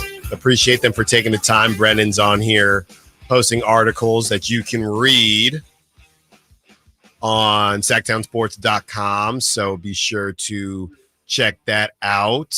Chris Watkins doing his thing as always. Guys, how are you feeling about the team just as far as moving forward? What do you think the ceiling for the team is? You think that, because I've already said the 5 seed is gone, right? 5 seed is gone to me. Have you cooled off with your expectations to just, hey, we're going to be in the play and it's just a matter of where? Or are you still, because last season I was the hope guy for the 6 seed or even the 5th seed. This season I'm very much, if they get the 7 seed, I will be ecstatic. Where are you guys at with the ceiling of this team? You know, I still think the ceiling is getting out of the play-in. And that could be in the regular season. Like, you could sneak into that 6th spot. I think it's an uphill battle for sure. I think that Dallas is still going to be very good this year with Anthony Davis. The Clippers just made some small moves, obviously, what the Lakers did. Memphis lost a little bit of depth, obviously, LaRavia, but still a really solid team. Still got OKC, Houston towards the top there. But, like, the Kings are right in the thick of this crowded, 6 to 12 race. The Spurs, by the way, are probably going to get better throughout this whole process and going to be flirting with this conversation as well. But I still think it's reasonable to say that the upside, like, ceiling of this group is still a 6 seed. I don't think that that's realistic, like that I'd be betting on that necessarily. I think we're probably talking more like 8, 9 around where they're at right now. But when you're only 3 games behind the 6th seed at this point in the season, and you're making, you traded away Fox, but like what I still think are win now moves, then you have to still think that you could at least flirt with not being in the play-in come the postseason. Yeah, I mean, personally, I think the play-in is just kind of where this team is destined to be. If they make it out of it, if they make the 6th seed, I would be frankly surprised, and I think that would be a real accomplishment. And we'll see what happens. I think I could see this team making it out of, if they had to play 2 games in the play-in, like I could see that happening. But yeah, I mean, overall, I think that's kind of the ceiling of this current squad is making the first round, but probably more than likely eventually losing because of the defensive struggles. And I guess it kind of depends on who they match up with, and it's not a guarantee, but it just kind of feels like talent-wise, if this team were to have to face an OKC, who knows, a Denver, an LA at that point in the season. Like, I just wouldn't feel very good about them in a 7-game series. So, I think that's good. That's okay. But I think the tough part overall is where do you go from there? I mean, at that point, you either have to continue to try and build on top of what you already have, or if Jake LaRavia is going to be a free agent and then you get to the offseason and you feel like, oh man, maybe Zach LaVine isn't going to re-up here long-term. Are you then did you just kind of kick the can down the line and make it so, okay, maybe we need to hit the rebuild button in the offseason? Getting too far ahead of myself there, but essentially, yeah, I mean, I just think that this team is kind of destined to flounder and yeah, maybe have some fun along the way. But I think ultimately your goal shouldn't be to make the playoffs. Your goal should be to win in the playoffs and hopefully make it deep in the playoffs. And right now, with just kind of where they're at and with the situation they got put in or put themselves in, however you want to say it, I just feel like the best that they can hope for is even making the playoffs in general.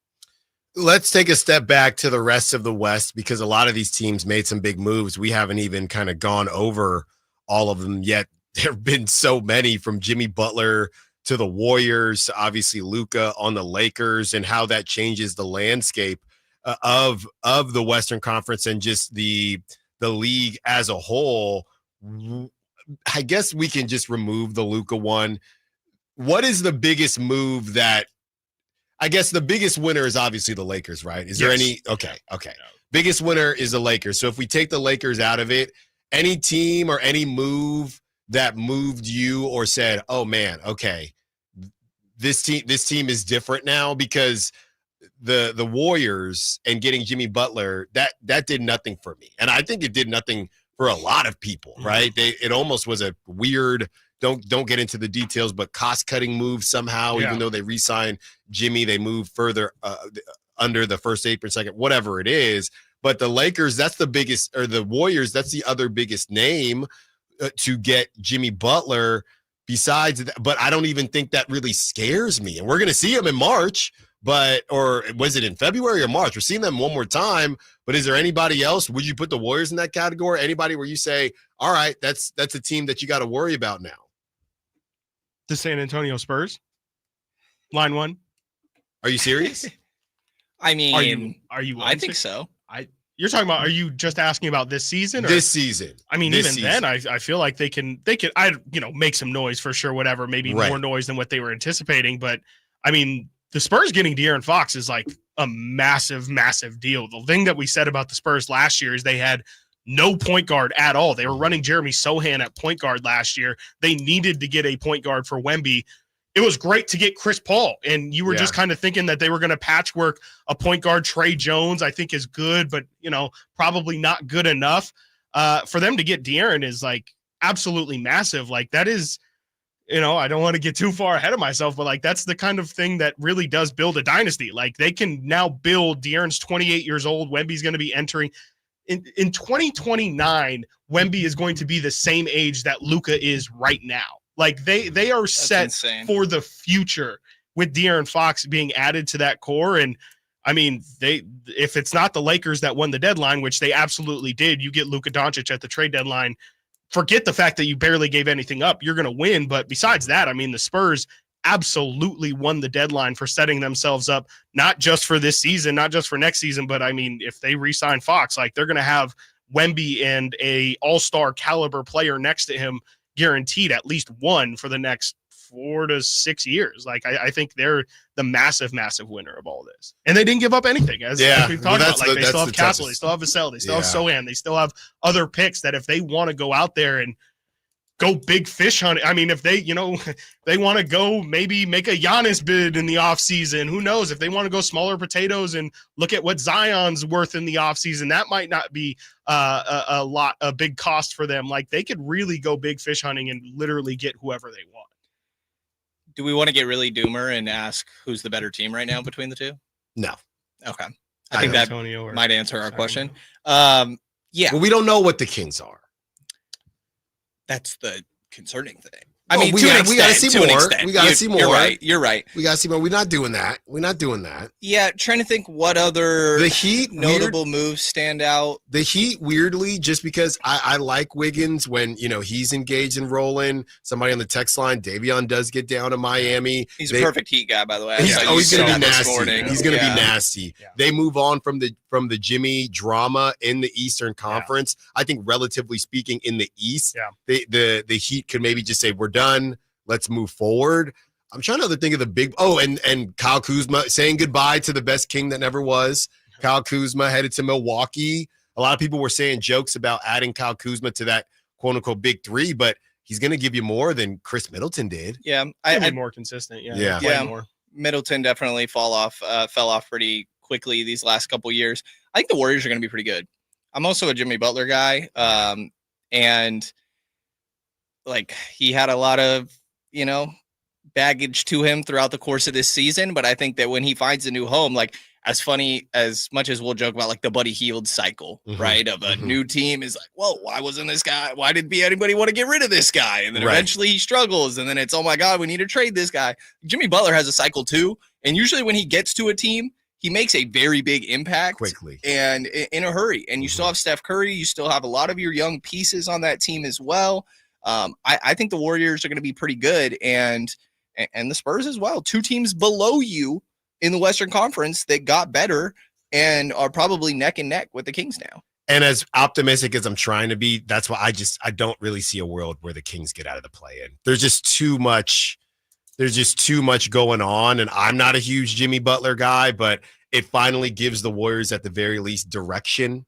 Right. Okay. We're all in, and they get to keep not even super all in because you still got Pods who dropped 27. We're all night. in on the double timelines. We're all in on Jimmy being better than Wiggins, I guess. So, and they lose Lindy Waters, who that guy's been I'm kidding. Yeah. I'm kidding. But he was balling. All right. Detroit. Shout out Hunter. There you go. Thank you guys for joining us, and thank you for all the great work that you do. I know that I guess things quiet down a little bit, but not in a quiet down from the speculation sensation, but not from the actual gameplay. Everything is going on. The Kings got the game tonight. So appreciate all the great work you do doing the double time duty with Frankie Cardicelli out, Brendan Nunez, Chris Watkins. Follow them on social media and check out all their work on sacktownsports.com and our social media, Instagram and Twitter as well. I'm trying to get our TikTok up, but we haven't been able to do that yet. Thanks, guys. Talk to you soon. Appreciate you. Tonight, Kings and Trailblazers. Game night with Scott Marsh and the high flyer Henry Turner starts at 5:30. Tip-off at 7. The Kings play here on Sacktown Sports. Sacktown Sports, 1140. Preventing you from enjoying life's big moments? Try Vicks Sinex Saline today and get yourself back in the action. Vicks Sinex Saline instantly clears everyday congestion with a gentle ultrafine mist. Sinex Saline's drug-free, no-mess formula instantly moisturizes and soothes dry, irritated nasal passages for quick and effective relief. Get back to enjoying life's big moments to the fullest without having to worry about everyday congestion holding you back. Just Sinex, breathe, use as directed. Is your garage door stuck in the winter blues? Well, February is the perfect time to give it some love. Jason Ross here to tell you about the Overhead Door Company of Sacramento. And they're here to keep your garage door running smoothly. This February, they're spreading the love with their Sweetheart Special, $150 off a garage door with the purchase of a garage door opener. Now, the experts at Overhead Door Company of Sacramento provide fast, reliable service that's always on time and always done right. From squeaky hinges to full door replacements, they've got you covered. So don't let your garage door be the heartbreaker this season. Visit overheaddoorofsacramento.com for your free estimate. You can get in touch with them at 916-421-3747. Overhead Door Company of Sacramento, opening doors to your home and your hearts this February and all throughout the year. Overhead Door Company of Sacramento, the genuine, the original overhead door always look for the red ribbon logo. Hurry in and save big during Honda's President's Day sales event at Folsom Lake Honda, your one-stop Honda shop. Hurry in and save on our best selection of new Hondas. Each is priced to sell now. Folsom Lake Honda is your one-stop Honda shop for great pricing on a giant selection of new CRVs, HRVs, Civics, and Accords with low finance and lease options. Plus, get an instant cash offer for your trade. Get to Folsom Lake Honda or go to FolsomLakeHonda.com. Folsom Lake Honda, yeah, your one-stop Honda shop. Fall head over boots in love with music this Valentine's Day. Get ready for Sacramento's premier country music festival, Country in the Park, returning May 16th and 17th at Cal Expo with Bailey Zimmerman, Billy Currington, and more. Enjoy food trucks, mechanical bulls, and line dancing. Tickets start at just $52. Visit CITPFest.com. Brought to you by Hyatt Vacation Club. Don't just say, I love you. Show it with music. Buy tickets now. Hey, it's Carmichael Dave for American Energy Heating and Air with a question. Have you recently had a technician diagnose your HVAC system and you were a bit surprised at how much it cost? Or did something seem off about their quote? Because at American Energy, they take pride in giving you honest, straightforward solutions to get that system up and running. Have their qualified technicians come out and give you a free second opinion. It's free. You got nothing to lose but some dollars off of that original quote. They're making the uncomfortable comfortable. They've been doing it since 1981, serving the greater Sacramento area. A+ with the Better Business Bureau. That's why they keep having customers coming back for more and more and more. You can call them and set that appointment at 916-520-9990. That's 916-520-9990 or AmericanEnergyAir.com. Call 916-520-9990 now. KHD1 Sacramento, KYMX HD3 Sacramento. From the Power Business Technology Toshiba Studios. This is Sacktown Sports 1140. The only station in Sacramento giving you local sports coverage from 6 a.m. to 6 p.m. Monday through Friday. Sacktown Sports. Thanks once again to Brendan Nunez and Chris Watkins for talking with us for the last hour here. We do have an update. It's 1 o'clock on the dot, and we have an update thanks to Anthony, who's doing a great job for us. A lot of moving parts in this show with the trade deadline extravaganza. Update, Jonas Valanciunas is available tonight. You know, I just want to get all this stuff done with now. It's going to look clunky again tonight with Jonas Valanciunas. The combinations aren't going to make sense. I'm telling you right now, me and Anthony have a lot of fun talking prop talk off air, but I would stay away.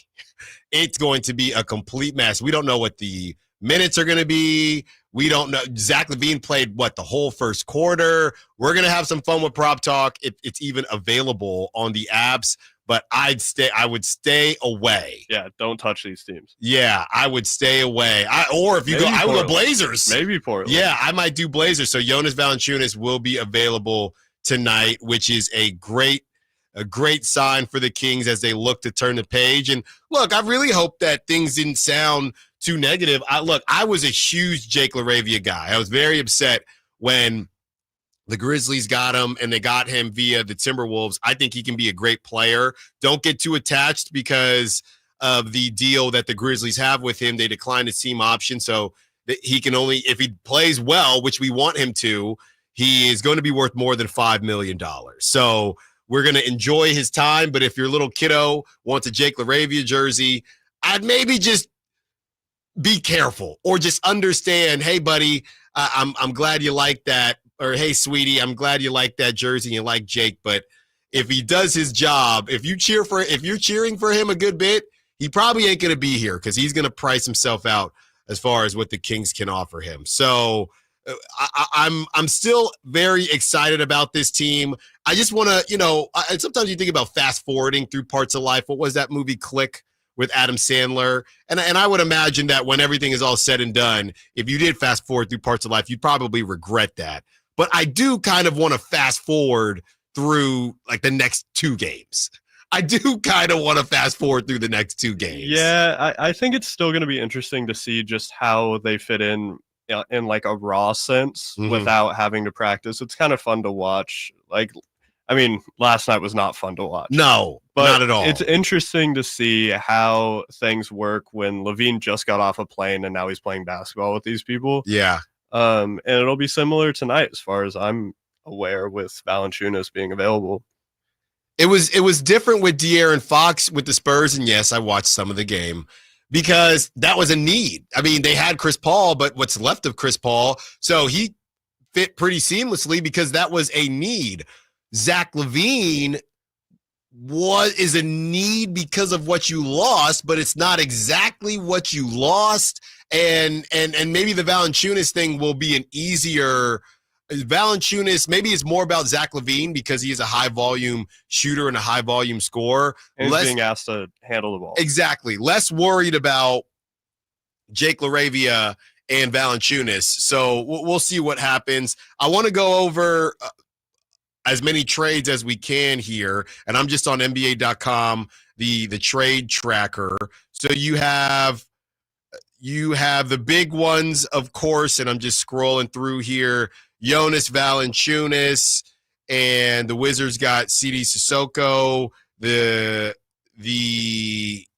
I don't even know if they're updated from February. They're not even updated from February 6th yet. I have a list of all the new players and their new teams. It's a lot. Let's We go can through the them. big ones. Let's All right. do it. So starting, Luka's on the Lakers, in case anyone missed that. Anthony Davis is on the Mavs. Jimmy Butler's on the Warriors. De'Aaron Fox is on the Spurs. Zach LaVine to the Kings. Brandon Ingram to the Raptors. Kyle Kuzma to the Bucks. Andrew Wiggins to the Heat. Mark Williams to the Lakers. Chris Middleton to the Wizards. DeAndre Hunter to the Cavs. Valanciunas to the Kings.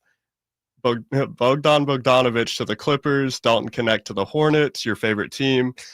Marcus Smart to the Wizards. Kevin Porter Jr. to the Bucks. Then it gets a little bit more like throw-in-y from there, but there are so many names. And I would even say, look, I'm not going to get into the personal life. We understand where everybody stands with the issues that Kevin Porter has had. It's disgusting. But watching him play basketball, from a basketball perspective, the Bucks did need something like that. I think the Bucks shady got a lot better. And I think Kyle Kuzma gets a bad rap. I think the Bucks made the necessary moves that they needed to make, and they don't lose Bobby Portis and the rotation that they currently had. So I would look out for the Bucks too. Yeah, I'm excited to watch some more Bucks games. I don't think that Middleton fit in as much anymore after the whole Drew thing. The identity entirely shifted, and I think that it's taken the team a year and a half to figure out what the new one is really. So I'm excited to see how they adjust to these new trades. You think the Lakers could pull it off this season and win the whole thing? No. But I would never say that the Lakers are going to win a championship. But they got really good. But like it's again, I said it earlier in the show, it's failing upwards. I can't believe that they got a call magically when they seemed like they were in the worst spot that they could possibly be in. They dug themselves a hole, and they got a call. Hey, do you want Luka? That's what I'm trying to tell you, man. The fix is in.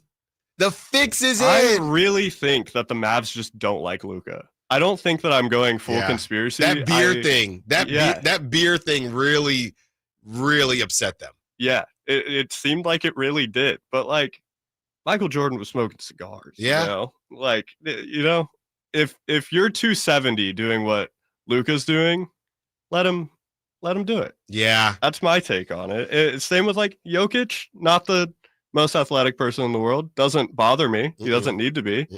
They tried to compare him to like Embiid. And I think the difference between someone like Embiid or Zion is a lot of their skill comes from like their body and athleticism. Right. And I don't think Luka or Jokic have that kind of issue. So I don't really get where they're coming from, but I really do believe that they believe that. The other part of this is notable teams that didn't make any moves, right? And if you look at the Western Conference, and I would say notable moves, there was a lot of smoke around Michael Porter Jr. and the Nuggets, right? Oh, have we kind of grown past Michael Porter Jr.? We need somebody that can do more. The Nuggets don't make a huge move. The Grizzlies, they do move on from – did the Grizzlies have a big one? I know they moved on from Marcus Smart.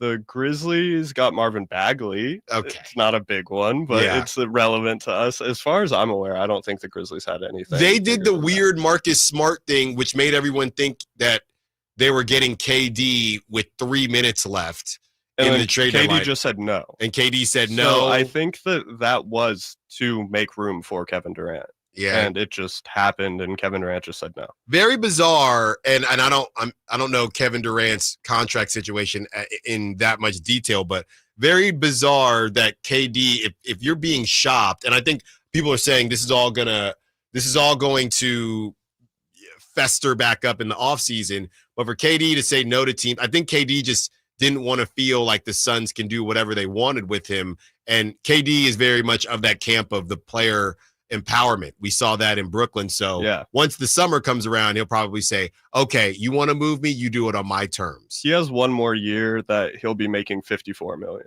That's a lot of money. It's a lot of money. That's a lot of money. The Rockets, they stay true to what they said they were going to do, and they're just going to rock and roll with who they have, obviously. And Dwayne Baker on the Sack Chat is saying the Thunder have the biggest acquisition of the day. They get Chet Holmgren back. And look, they're 40-9. They get Chet back, and to pair up with. Did they keep Daniel Tice, or he might get bought out? They still have him as of right now. Okay, so they add Daniel Tice. They already had Hartenstein, and they have Chet. So I guess Chet can go more often on this team. It's a huge team, tons of length. So the Thunder, they did make a small move, and they get Chet back. Talked about the Nuggets. Everybody besides that, Clippers didn't make a big move, but they got Kawhi back not too long ago. And if you figure, hey, we've been a 5-6 seed without Kawhi, let's just rock and roll. They did move Kevin Porter Jr. I don't know what they got back for him. But I can check on that, but the Clippers are just in such a weird situation with losing Paul George in the offseason. I don't think anyone thought they'd be as good as they are right now. And with Kawhi back, I think they're just riding that out and making room they got rid of Terrence Mann. That's right. That's right. And he wasn't playing particularly well. He kind of got phased out with, Norman Powell. They had like 5 or 6, 6'5", 6'6", from 6'4" to 6'6", kind of guard, not point guard, small forward dudes. And once Norman Powell kind of took the reins, they just had a lot of the same player with Derek Jones Jr. too. Yeah, Amir Coffey. Amir Coffey. And there's just a bunch of guys like that. So it was Terrence Mann. We don't really need you anymore. You know who cracks me up, who didn't do anything? The Timberwolves.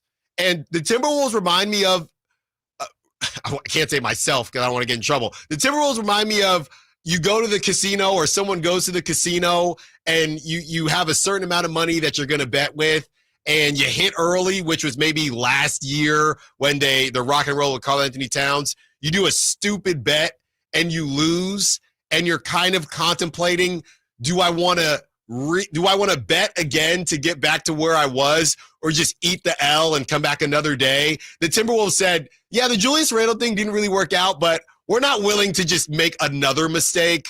We're just going to lick our wounds and see if Anthony Edwards can make some magic happen. We're not doing anything else. And it took a year.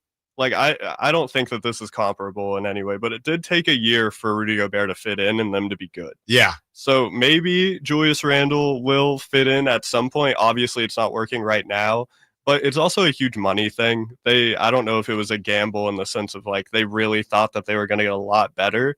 I think it's almost $60 million for Karl Anthony Towns. Yeah, I think that they were hoping for a more lateral move, if anything, and they just wanted to move off that contract, which is an ownership thing and not so much a basketball thing, which is unfortunate. But that's just the reality of the business sometimes. That's how it all went down. All right, let's get into our Blazers preview on the other side. Another team, no moves from the Blazers, and all of a sudden, the Kings are facing a team that's won 9 of their last 10 and are rolling right now and did not get touched in the trade deadline, even though they've been in talks for the last 2 years. Can the Kings get it done?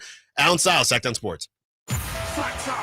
Saturday night, Kings and Pelicans. Team night with Scott Marsh and the high flyer Henry Turner starts at 5:30. Tip-off at 7. The Kings play here on Sacktown Sports. Sacktown Sports, 1140. Hurry in and save big during Honda's President's Day sales event at Folsom Lake Honda, your one-stop Honda shop. Hurry in and save on our best selection of new Hondas. Each is priced to sell now. Folsom Lake Honda is your one-stop Honda shop for great pricing on a giant selection of new CRVs, HRVs, Civics, and Accords with low finance and lease options. Plus, get an instant cash offer for your trade. Get to Folsom Lake Honda or go to FolsomLakeHonda.com. Folsom Lake Honda, yeah, your one-stop Honda shop. It's a myth to think you don't play golf well enough to get fitted for golf clubs. The professionals at the Hagen Oaks Player Performance Studio would argue that playing the game with golf clubs properly fitted to your body and swing characteristics is the best way to improve your game and have more fun on the golf course. With a professional staff of fitters, all the major brands of equipment, and cutting-edge technology featuring TrackMan, the indoor-outdoor Hagen Oaks Player Performance Studio is worth a look. See for yourself, Fulton Avenue at the Cap City Freeway. Schedule your fitting at 916-808-2531, 808-2531.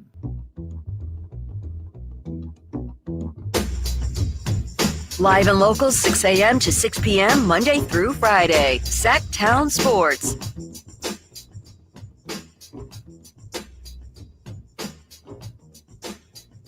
.530 says Monty checked every box. Wing, backup center, trading Fox for value, three-point shooting. He deserves his flowers. You know what, 530? He does. He does. You know, there is a level of Valanciunas have been talked about for so long. We did so many segments and calls on Valanciunas and can it work? Can they do this? Can they do that? Monty actually got a guy that a lot of people were interested in. That is for sure. And the Levine thing, we had Brett Siegel on earlier, around the league, feels like the Kings did the best they could. Jimmy Butler gave 4 teams, then gave 1 team, then gave no teams. And Jimmy Butler's a bluffer. He's a troll. We don't really know what Jimmy Butler wanted. De'Aaron said, I got 1 team. We already got a house being built, allegedly. It was a rumor. I guess it was true or not. I don't know. But De'Aaron, either way, De'Aaron gave 1 team. That you get all you got back for a guy who isn't going to resign and is giving you 1 team. It's pretty darn good. Does that mean they're going to win the championship? Probably not. But we've seen teams end up in worse situations. So you're right, 530. We'll see what happens tonight and moving forward. But you're right. By the way, you have people still asking if you're just now joining us. Thank you for joining us. Jonas Valanciunas is available tonight. He is available tonight as we break down what the Blazers have been doing. Also, buyout market news. This is from Shams, as we were just talking about the Clippers. The Clippers are a potential buyout destination for Ben Simmons. Ooh. For Ben Simmons. When you talk about a guy with potential, right? You know all those buddies you have in high school that had potential and didn't do anything with it? That's Ben Simmons just on a completely Super Saiyan different level at 6'9". I want to know what James Harden has to say about this. It's a good point. That's a big I don't know. I don't know how James felt about the whole thing in Brooklyn. He was the one who's the most angry out of the whole big three, and we'll see. I assume that they consulted him. Yeah, I guess the one thing is, at this point in his career, he just wants to get it done. And if someone is going to help him win, he can move forward past that, right? I don't know. How you feeling? We still got 45 minutes here, 916-339-1140. You feel better about the Kings after the trade deadline or worse? 916-339-1140 as we get into our Blazers preview. So they've won 5 straight. They've won 9 of their last 10. And look, Brett Siegel, Clutch Points. You can check out that segment on YouTube and the Sacktown Sports app. There was no smoke. I don't know why. Okay, I think we're going to have another crazy offseason. One thing that the NBA is trying to figure out is how they can get this type of hype around the actual games. As much hype as they get around the offseason and trade deadline, can they get that around the games? So you have the Blazers, who there was no smoke around them for whatever reason. Maybe they'll revisit in the offseason. You'd think that they would. Maybe they just enjoyed being on a win streak. Who knows? They've won 5 straight, 9 of their last 10. Some of the teams that they've beat during this 9 out of their last 10 stretch, they beat the Bucks. They beat and Giannis and Dame played. They beat the Bucks. They beat the Suns twice. They beat the Magic twice. Now, initially, this is what I had read from Sean Highkin of the Rose Garden, who writes for the Blazers. The Blazers remain open to moving their veterans, particularly Jeremy Grant, Anthony Simons, DeAndre Ayton. But as Brett Siegel said, that will probably wait for the offseason. So now the Kings are getting a red-hot team who did not get touched during the trade deadline, and this is the worst scenario. This is the worst scenario, I would say, for the Kings. I told y'all at the beginning of the show, I was hoping that the Blazers would get gutted, and that's not what happened. 916-339-1140. Let's go to Will, wants to be a part of the conversation. What's up, Will? What you got for us? Yeah, how are you? Thanks for taking my call. Of course. 7-year season ticket holder. Been listening to everything. I think now it's up to Doug Christie, if he wants to be head coach, to whip these guys into winning basketball. The talent is there, somewhat. Everybody else has to play hard too. But I mean, we lose games that we shouldn't be losing. I think that's their problem. Stay on them. Stay on them and play hard. That's all I can say. Thanks for the call, William. Great stuff. Yeah, Doug Christie now, and I've said it time and time again, I think he is completely safe. I think they're going to give him an extension. Just hey, sorry for what you had to deal with. I think he'll get a couple-year extension and he'll get named the head coach. That's what I believe is going to happen. But now that he has the pieces, he's got to figure out how to make it work. And if you're talking about expectations, I think if you are the Kings, based on everything that's happened, realistically, you're hoping for 7 or 8. You're hoping for winning you're in. And you get to 7 or 8. If Doug Christie gets you to 7 or 8 and you win and you get in, because you do have 2 chances to win, I think obviously there's no question. If you get 7 or 8 and you lose, they might entertain some things, right? Because that would mean you lost twice.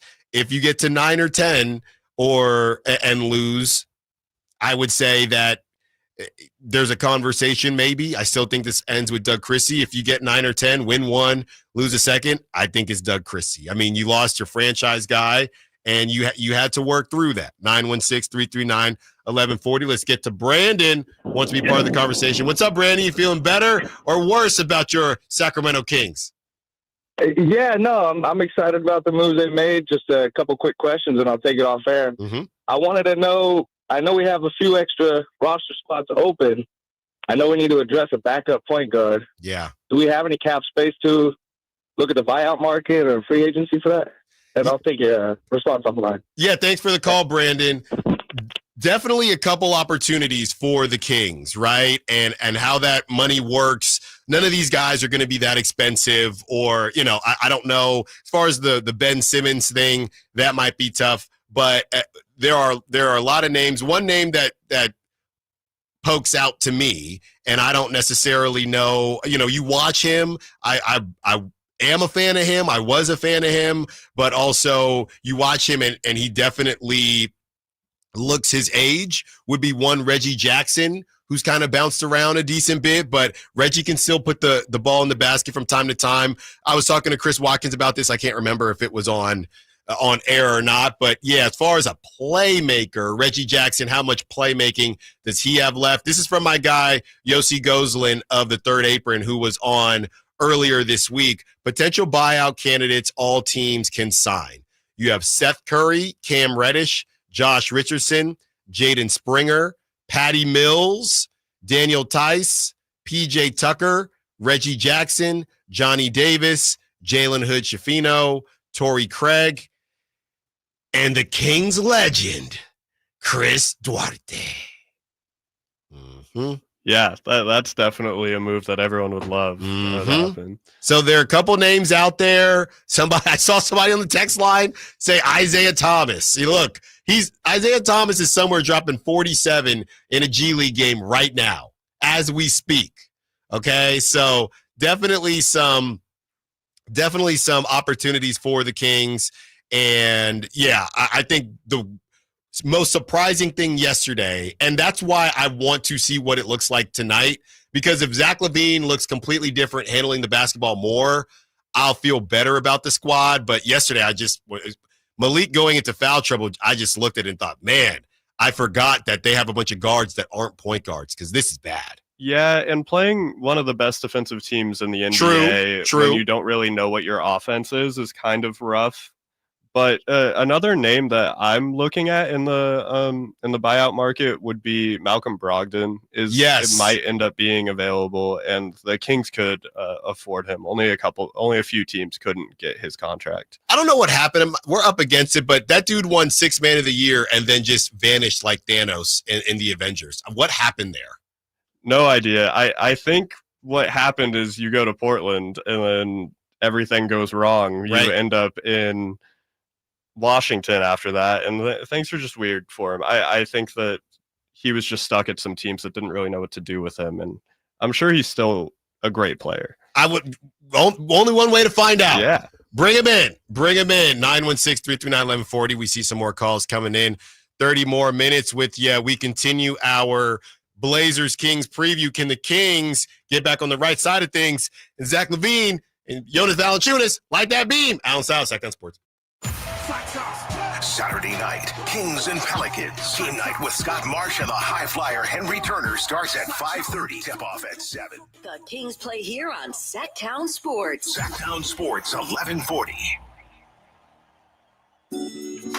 Hey, what's up, everybody? It's Kyle Draper from Mercedes-Benz of Stockton. You know, I'm a huge fan of their SUVs and sedans, but they also have a huge Vans fleet center. Listen up, business owners. Now is the perfect time to take advantage of tax deductions. They have the perfect van to power your fleet, including the new fully electric e-Sprinter alongside their very reliable diesel options. And even if you aren't a business owner, let's say you just want one for personal reasons. Maybe you want to go out on the town with the fellas or with the ladies, or maybe you want to take the kids on a road trip. Well, their vans are fully customizable. So check out Mercedes-Benz of Stockton right now. You can choose from their dependable diesel models or even go all electric with the new e-Sprinter. So head on down to Mercedes-Benz of Stockton right now and check out their fleet center. Or, of course, you can go online at mbfstockton.com. That's mbfstockton.com.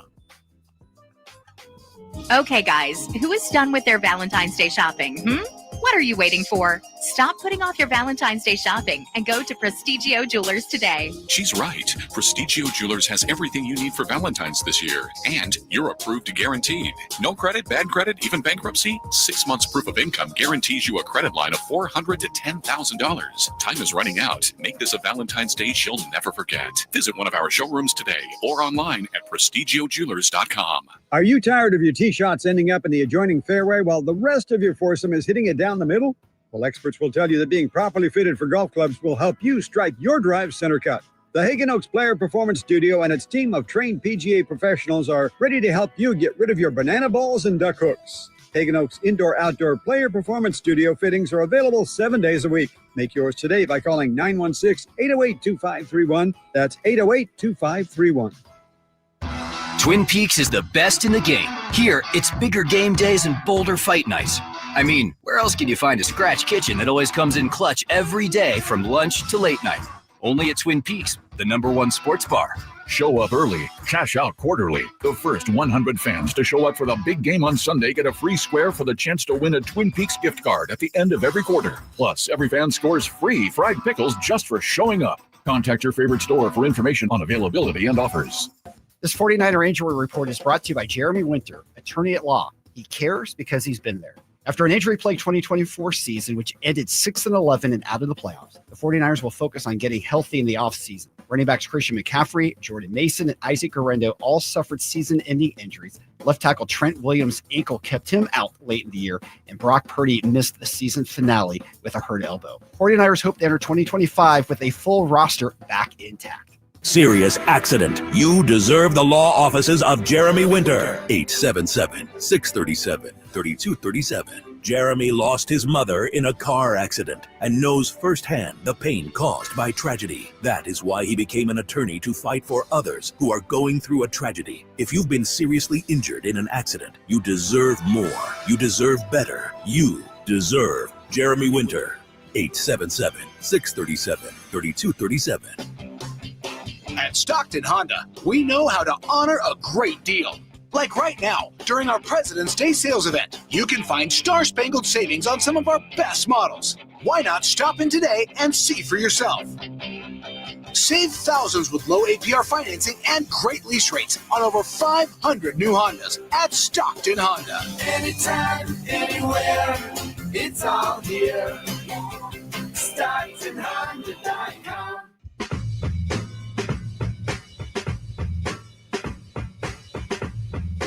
The only station in Sacramento giving you local sports coverage from 6 a.m. to 6 p.m. Monday through Friday. Sacktown Sports.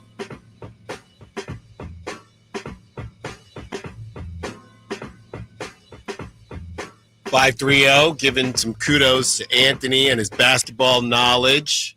Every time Scoot was out, Malcolm Brogdon balled out, averaged 16 a game. 29 minutes per game. 530 is a big fan. Yeah, would bring him in. And who would have thought? I guess, this is a learning, and I'm really speaking for myself here, continuing to learn about the team and how much De'Aaron did bring to the team, even with, the 9 fingers he was working with. You lose De'Aaron, and yeah, you might get the scoring back from Zach LaVine, but, from a ball handling point of view, and let's not get it twisted, it's definitely something that gets understated in positionless basketball. When last night you see Paolo Banchero, they have Anthony Black as their point guard and are listed as their point guard. He doesn't even bring the ball up the floor. It's Paolo Banchero and Franz Wagner. You got Luka, who's 6'8", 6'9", bringing the ball up, and LeBron James, who's that point. These point forwards kind of confuse things, and it makes it, it makes it feel like it's something that isn't as important or something easy to find until you don't have it. And the problem is the Kings don't have the point forward either, right? DeMar DeRozan can get it done, and we'll see what Zach LaVine can do with the ball. I think that he'll bring the ball up more tonight. Whether, if Malik Monk isn't in foul trouble, we'll see. It was just kind of a perfect storm last night, which is why I'm not freaking out. Any pessimism there is about the Kings, it's not really about this season, because I think they're in a decent spot. It's more about what are we ultimately doing? And that's what this 916 is kind of mentioning as well. When somebody said Monty deserves credit, 916 says, no, Monty doesn't, in all caps. He took whatever they gave him. He should have focused on high-value picks, growing the team, and getting better tomorrow. Right now, stuck in the cycle of mediocrity. I'd say this, 916, and we've, been pretty honest and open about it. If you're Monty, I'm looking at my calendar now. What do I need 2025 unprotected first for? Magic Johnson said it. I'm not going to be here. Monty McNair's job, he told us what Vivek told him. My job is to get us in the playoffs. So Monty is thinking, why am I going to get a bunch, if those were even available, right? Why am I going to, if I can get a Zach LaVine who's comparable to De'Aaron in a lot of ways, and we can maybe get hot, and we get Valanciunas, and we get Jake LaRavia, we can get hot and get in. If my bar is getting into the playoffs, I'm not going to hold my fist down and say, I need more picks for a team that I'm not going to be GMing. So maybe you don't like that answer, maybe you do, but that's the reality. Monty McNair's job is to keep the team competitive right now. So no, he wasn't going to look ahead and say, and you have to, it takes two to tango. So you're going to fight back and forth and lose De'Aaron for less in the offseason, or you're just going to take your medicine, get what you can get. A lot of people around the league say, hey, based on the situation, let's not forget, this was De'Aaron saying there was one spot. So there was no bidding war. There was nothing. Yeah, which is unfortunate because like Damian Lillard said Miami, but he said that his team said that way before the season started. Yeah, and it was kind of like a lukewarm, like he was still like polite about it. You know, his team was very like, okay, we take it back, we can go where we want to go, and then that kind of opened the door up to Milwaukee like, okay. Or a contender. Yeah, or Miami or a contender. Yeah, so that opened the door for Milwaukee to offer anything. And this is just a completely different situation. A week before the trade deadline, the Kings were told one team, and he's not resigning with you, and he will resign there. Yeah. That's an impossible situation. You can say what you want about like draft picks. That's you can have your opinions about that on Monty. But for the rest of it, it's just a really tough place to be in for the team. And like you said, his job that he was tasked with was to make the playoffs. And hopefully they can do that. I think that'll be the judge here. And I'll tell you this much. The one thing in my mind that the only other option is to say, De'Aaron, you're still on, and I know somebody's saying this right now. De'Aaron, you're still under contract. And as we find out more about this situation, who knows how this would have went. De'Aaron, you're still under contract. We're trying to work with you, but you're giving us one team that's kind of got us by the you-know-what. Let's revisit in the offseason. Let's just all be on one accord. You brought in DeMar DeRozan, your boy, to whatever degree. Malik Monk is in the building. Let's make something happen. And then you get the De'Aaron Fox we saw against the Sixers and the De'Aaron Fox we saw against the Thunder. So Monty's thinking, I can't sell that, right? Vivek is not going to allow that. So that is why, as much as I want to think, well, what if they simply, just said, hey, De'Aaron, let's get through the season. I think that everyone was scared as to, we already had questions about De'Aaron turning it on and off when he was happy. Now you have an unhappy De'Aaron Fox. So now you're just going to cook a season for no reason, and you're still going to end up losing De'Aaron for probably the same thing, because who's to say at that point, maybe for De'Aaron to maybe change his mind and maybe open it up. If De'Aaron says, no, same idea. Our house is done being built now. We still want to go to San Antonio. So now you just cooked the season for no reason and got maybe you get less. Maybe the Warriors get Zach LaVine and you don't get Zach LaVine, and Brandon Ingram's in Toronto and you get even less back for him. So I don't know. I was really hard on I've been hard on Monty McNair for how we got here, but everything post De'Aaron Fox, it kind of just is what it is. I've been and you can go back and listen to our first segment on yesterday's show. I didn't love the press conference, and I'm not huge on what Monty has done, which has led us to losing De'Aaron. But you make your bed, you got to lay in it, and he's trying his best to lay in the bed properly. That's all I can say. It is what it is. Yeah, absolutely. It's a rough situation, and like I said earlier in the show, two things can be true. You can be mad at De'Aaron for the way he's handling himself, but you can also be mad at the team for building this team in a way that wasn't to his liking for 8 whole years. Yeah. It wasn't competitive this whole time. We were only recently competitive, and I think it's his right to want out after 8 years. As much as it annoys me from being from Sacramento, as much as it makes me mad at him, makes me mad at the team, it's trying to be as charitable as possible. I get what he was thinking. Yeah. And, is it his right to ask for one team? I don't know, but that's a different question. That's Clutch for you. That's you get in bed with Clutch. That's just what it is. And I know De'Aaron switched over to Clutch. It's tough. And look, Sam Amick, we haven't even got to Sam Amick and everything he said on the morning show. Zach LaVine and his contract. I don't know I already saw a Zach LaVine jersey last night. I don't know how long Zach LaVine is going to be there. I don't know. 916 says, from UPS Chris, after everything Fox said after the trade, if we didn't trade him, I wouldn't be surprised if he shut it down for finger surgery. That would have totally screwed us. That's a great call, UPS Chris. We don't know to that point. We do not know. That would have been shady. Yeah. That would have been shady. You don't want to move me? Okay, fine. Yeah, that would have made me. I wouldn't have respected that. I wouldn't have been charitable with that decision. I guess we'll never know. That's a dark alternate timeline that I'm glad I'm not a part of. Yeah, UPS Chris, that would have been dirty. If you thought he might get booed now with the Malik Monk stuff, he definitely would get booed in March. That game is going to be electric. And not to mention, Wembanyama has owned the Kings. I want to believe, but the Kings, they got hit by the Pacers last season, and Tyrese Halliburton was on the bench looking like, where's Waldo? We'll get to that game when we get to it, but I don't feel great about it already. Yeah.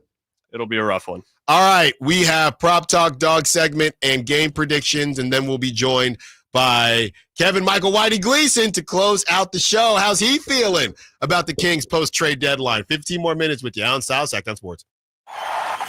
Trying to find out where to catch your favorite team's games? Are you a fan of the Kings, Niners, and the NFL? Well, Sacktown Sports has you covered. Touchdown! San Francisco! It's all on his shoulders. Cox rocks. He fires for the win. He's got the triple. Catch all your Kings, Niners, and NFL games all year long on Sacktown Sports and SacktownSports.com. Coach Doug Christie here for your truck headquarters, Folsom Lake Ford. Shop all your favorite models on sale now, like America's best-selling F-Series. Check out a huge selection of Mavericks, F-150s, and Super Duty trucks, or tech-filled SUVs like Explorers and Expeditions. Plus a huge selection of Broncos and Bronco Sports. All in stock now at Folsom Lake Ford in the Folsom Auto Mall. Right now, buy any new Ford with zero down on approval of credit. Save big with low interest finance rates. And Folsom Lake Ford always pays top dollar for your trade. Hurry to Folsom Lake Ford in the Folsom Auto Mall, a 6-time Triple Crown winner for sales and service excellence. That's why they are my trusted dealer, and they should be yours too. For 35 years and counting, come down and take a test drive today. Tell them Coach Doug Christie sent you, or shop online at FolsomLakeFord.com. Good friends at American Energy. Look, it's already cold outside. It's only going to get colder. American Energy wants to help you stay warm and make sure your system is operating safely. So right now is the time to take advantage of the $49 tune-up inspection. Normally $119, $49 right now, and that includes a full safety and duct inspection. And check it out. If your system's over 10 years old, and I'll bet it is, the tune-up, yeah, it's free. It's free from a company that's been in business since 1981, serving the greater Sacramento area. A+ Better Business Bureau. Check their Yelp, check their Google reviews. Don't take my word for it. Give them a call right now. $50 off your first recommended repair. If you need a new furnace, half off the price of a new unit. Check them out at theaeway.com and tell them Carmichael Dave sent you. Call 916-520-9990 now. With Progressive's Name Your Price tool, you get coverage options based on how much you want to pay for car insurance. And then you decide how to spend the rest of your money, because you're in charge. Today, you're going to pay down your credit card bill. But you decide when you'll pay it. Before the due date, so those interest charges don't get you. But you decide if you pay it in full. But you definitely should, because again, interest charges. With Progressive's Name Your Price tool, we'll help you find coverage at a fair price. Then you're in charge. Progressive Casualty Insurance Company and affiliates. Not available in all states. Price and coverage match limited by state law.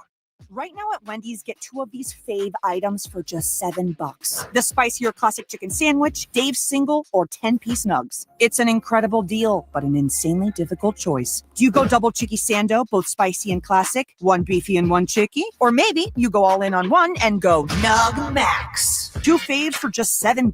Gotta be Wendy's. At participating Wendy's for a limited time only. Select a request 2 for $7 deal to redeem. Not valid in a combo or with saucy nugs. Single item at regular price. Prices may be higher in Alaska and Hawaii. Hurry in and save big during Honda's President's Day sales event at Folsom Lake Honda, your one-stop Honda shop. Hurry in and save on our best selection of new Hondas. Each is priced to sell now. Folsom Lake Honda is your one-stop Honda shop for great pricing on a giant selection of new CRVs, HRVs, Civics, and Accords with low finance and lease options. Plus, get an instant cash offer for your trade. Get to Folsom Lake Honda or go to FolsomLakeHonda.com. Folsom Lake Honda. Honda. Yeah, your one-stop Honda shop. Wesley Financial Group is not a law firm. Are you a victim of the timeshare trap and think there's no way out? I'm Chuck McDowell, founder of Wesley Financial Group, the original timeshare cancellation expert. And I'm here to tell you that there is a way out. All you need to do is give my office a call. I will send you a timeshare exit information kit absolutely free, explaining how the timeshare industry works and your options for cancellation. Call Wesley now for your free info kit. 800-848-1331. That's 800-848-1331. What's that sound? That's the sound of Downy Unstoppable scent beads going into your washing machine and giving your clothes freshness that lasts all day long. There it is again. It's like music to your ears, or more like music to your nose. That freshness is irresistible. Let's get a Downy Unstoppables bottle shake. And now a sniff solo. Nice. With Downy Unstoppables, you just toss, wash, wow, for all day freshness.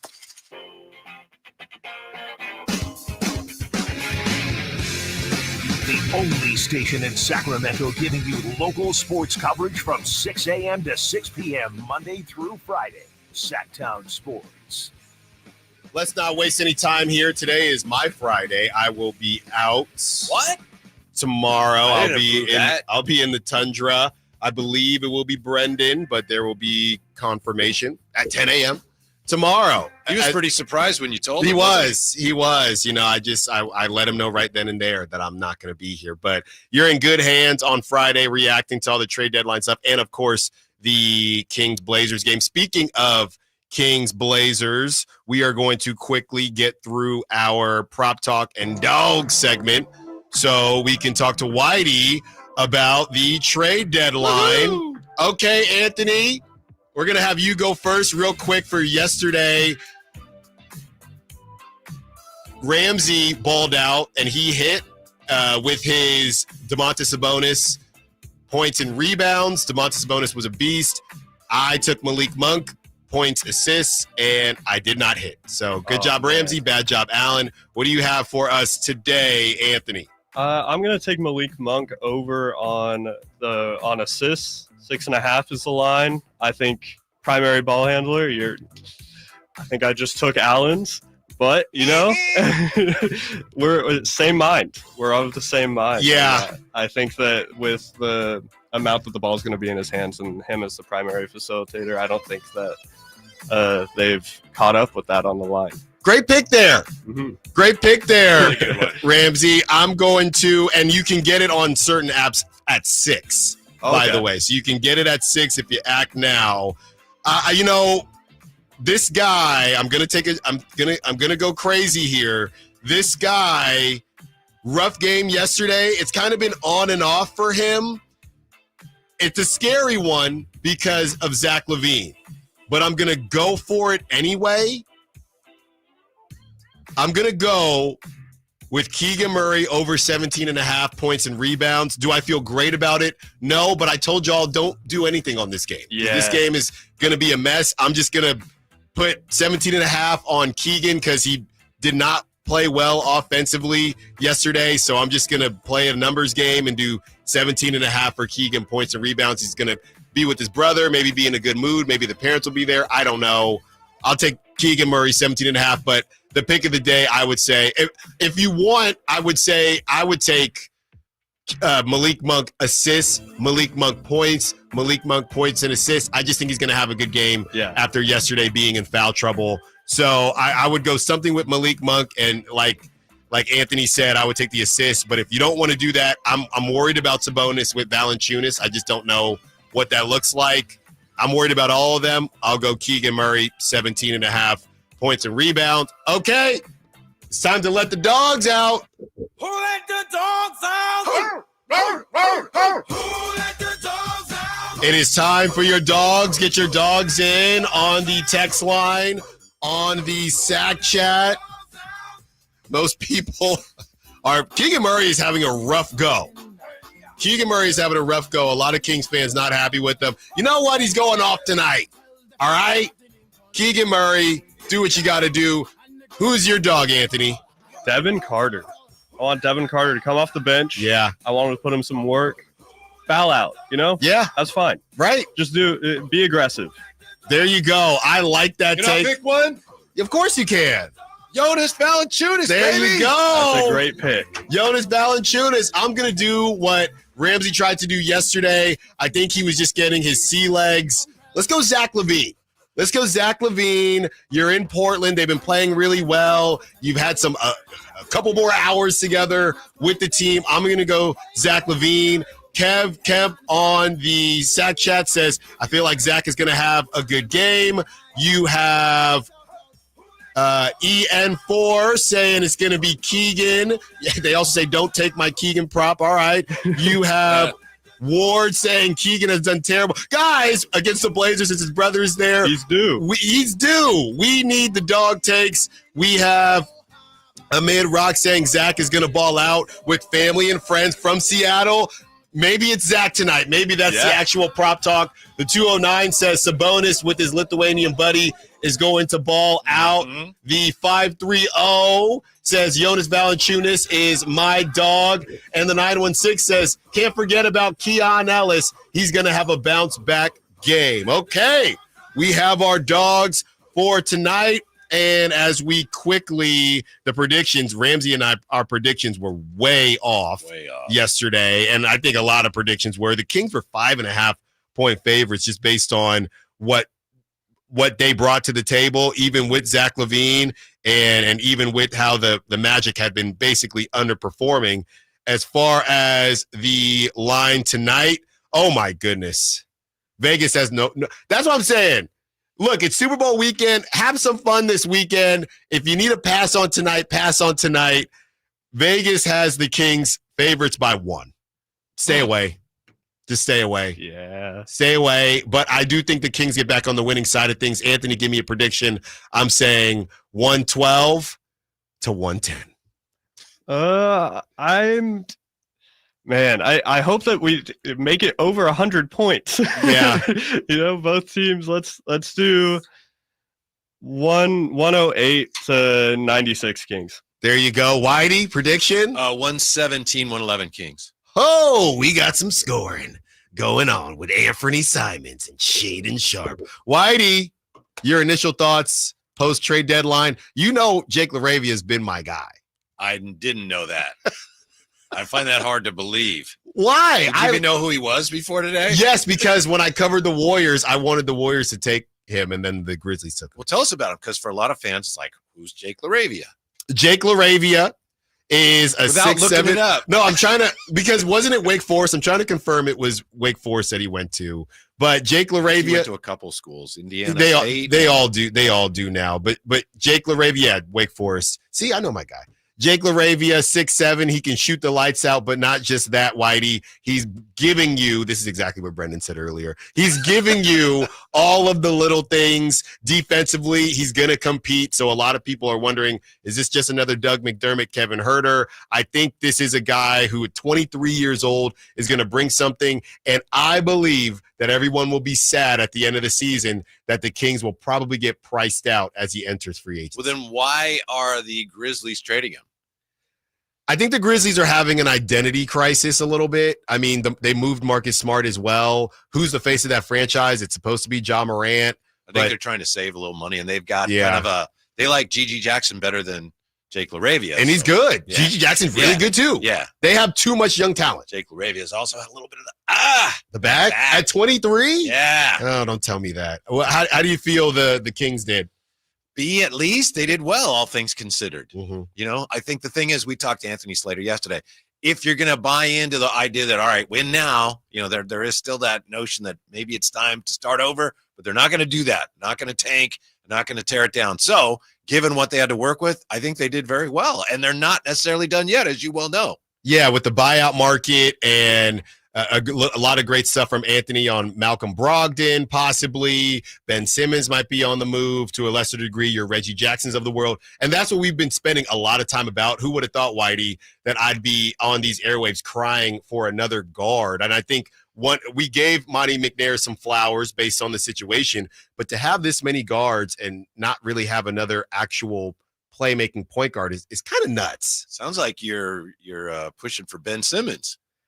I'm not trying to, no. But, I mean, if he was available, I would think about it. In the buyout market, I don't think he'd come here, but, I mean, he would help. Sham said he's connected to the Clippers. So there's something there.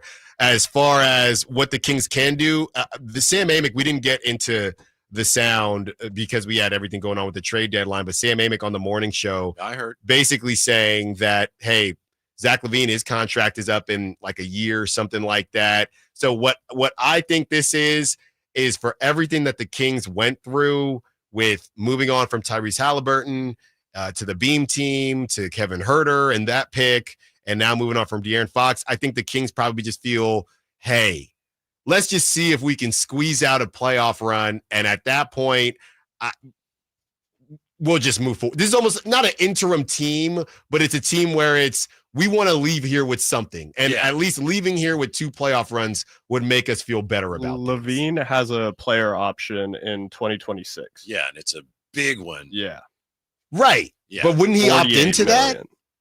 Well, if he did, then he'd be here 2 years beyond this year. Right, right. And I guess Sam was saying maybe he'll opt out, but I don't think anybody else is paying him $48 million. Yeah, it might just be a thing where it's like, well, that's a lot of money, but I'll opt out, but I won't get that much money, but I still want to play somewhere else. Sure, that's sure. possible. Yes. We don't need to worry about that now. but No, we do not. It starts tonight. That's right. That's right. Yeah. The path to the 6th seed. Can I tell you something? And I've said this already. I'm shooting for the 7th seed. That's Really? realistic to me. Mm-hmm. I think the Lakers are going to roll in the 5 seed. Maybe the 4. Maybe they might catch Denver. You may be 100% right. I wouldn't argue with you, but I would say with this Kings team now, I need to see what it looks like before I draw any conclusions. Yeah, to me, it's more your guy, Jake LaRavia. Well, he is my guy, but to me, it's more about the other teams because you need help. And I don't believe that the Clippers are going to falter enough or the Lakers. That's more so what it's about, to the level of hotness that the Kings would have to get to. But get that 7, baby. Yeah. Get that 7. I'm excited to argue about your Warriors and Jimmy. It's not going to work. That's a nightmare. If I were a Warriors fan, that would be a complete nightmare. All right. You have Whitey Gleason, Kyle Draper, Jay Johnson. Everyone enjoy the rest of your Thursday, Friday Eve. It's my Friday. I will be out tomorrow. Brendan Nunez, we think, should have you, and he will do a great job reacting to the beam that the Kings get from the Blazers. Thank you to Anthony. Great job. Thank you to Brett Siegel. Thank you to Chris Watkins. Thank you to Brendan Nunez. Until tomorrow, and Whitey as well. Until tomorrow, or I guess until Monday for me, secure the bag like the beam. Preventing you from enjoying life's big moments? Try Vicks Sinex Saline today and get yourself back in the action. Vicks Sinex Saline instantly clears everyday congestion with a gentle ultrafine